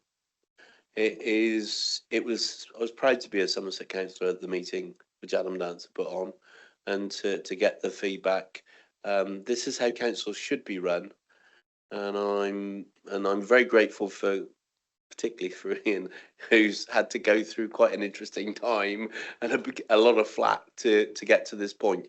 And I would reiterate the fact that there is an appetite for development in Yeovil, particularly of the Box Factory site, which has been dragging on for many years. But to obviously make the point that Stars Lane car park, the bottom half is within a flood zone. So Any local knowledge would be useful in developing that site, and I'm sure that people like the town council will be very keen to work with Somerset Council and any future developer. I'm very tempted to read the statement of community involvement again and say that's exactly how we expected it to be carried out. And you fully appreciate that when you go out with some ideas of what to do, there are going to be things that people don't like, and that's what consultation is about. We've done that. We've listened to local residents. We've got a good proposal, a welcomed proposal across the line, and I hugely welcome this approach and congratulate the officers on having delivered. Thanks, Bill. Yeah, we've got Dave Wone joining us online. If I can get my tech to work, there it is. Can you hear me all right? Good. Okay. Yeah. Just thank you, Chair, for giving me the opportunity to speak. I want to thank the committee for listening to the weight of evidence from the Oval Town Centre business community and for the work that Ian put in. I couldn't believe it. I was at that meeting and it was almost a standing ovation for Ian. So thank you, Ian, and all the team for putting the work in on that. And I got two short questions. I won't wax lyrical. You're enough of me at the best of times, but I've got two short questions. Just on point 12 on page 86 of the agenda pack. It says, and I quote, further exploration is required before the whole site can be discounted. By that, they mean South Street Box Factory and Stars Lane car parks. I just need a bit of clarity on the term further explanation. This time around, democracy was clearly seen to be done by the reaction of the local people in rising up and their reaction to us actually listening to them. So I'm keen it's to be done again. So I just need a bit of clarity on further explanation, and also can the committee confirm whether public consultation will take place before any final decision is made in respect of South Street, Stars Lane and the Box Factory? Thank you, Dave. Ian? I think I was just trying to say in that paragraph that we need to carry out full viability assessments, look at the development potential of each of those sites. There would need to be a decision that the sites were surplus to requirements and therefore the asset could be sold. That would then follow onto a planning application and further detailed work. So it just gives you an idea of the Councillor Wone, of the amount of work that would need to be done to make any further decision on those sites, and any of those decisions would be subject to a range of consultation, as any planning application and any disposal is through the different decision mechanisms. Sorry, it's a bit of a, but yeah, hopefully that answered the question. Sorry. Yeah, it does. Yeah, I just needed to be clear that the public would have opportunity again to speak up the way they did on the North Lane and Court Ash car parks. That's all. Okay, before you go, Dave, when you mentioned that you weren't going to wax lyrical, I'm going to set you the challenge of asking your next question at a council meeting through the medium of song with the guitar over your left shoulder. What key would you like? You can choose. Thank you. Okay. Any other commentary? Any other questions? Are we all good? So we are being asked to agree to adopt the Oval Town Centre Master Plan as a material planning consideration for pre-application advice, assessing planning applications and any other development management purposes within the Oval Town Centre area. I'd like to propose that from the chair. Councillor Oakes will second it. All those in favour? Thank you very much. Thank you very much to Ian and Nick. That just leaves item 9, unless I've missed something. Forward plan, and Alison's going to run us through that. Thank you, Chair. There are no changes to the published forward plan that you've got before you, which is set out on page 639. So I've got no comments to make unless members have got any questions. Richard? Do you have something? No? Okay. I think no questions on that brings us to the end of the meeting. Thank you very much, everyone. I'm sorry we're significantly over, but I think you'll understand why. I'll draw the meeting to a close. Cheers.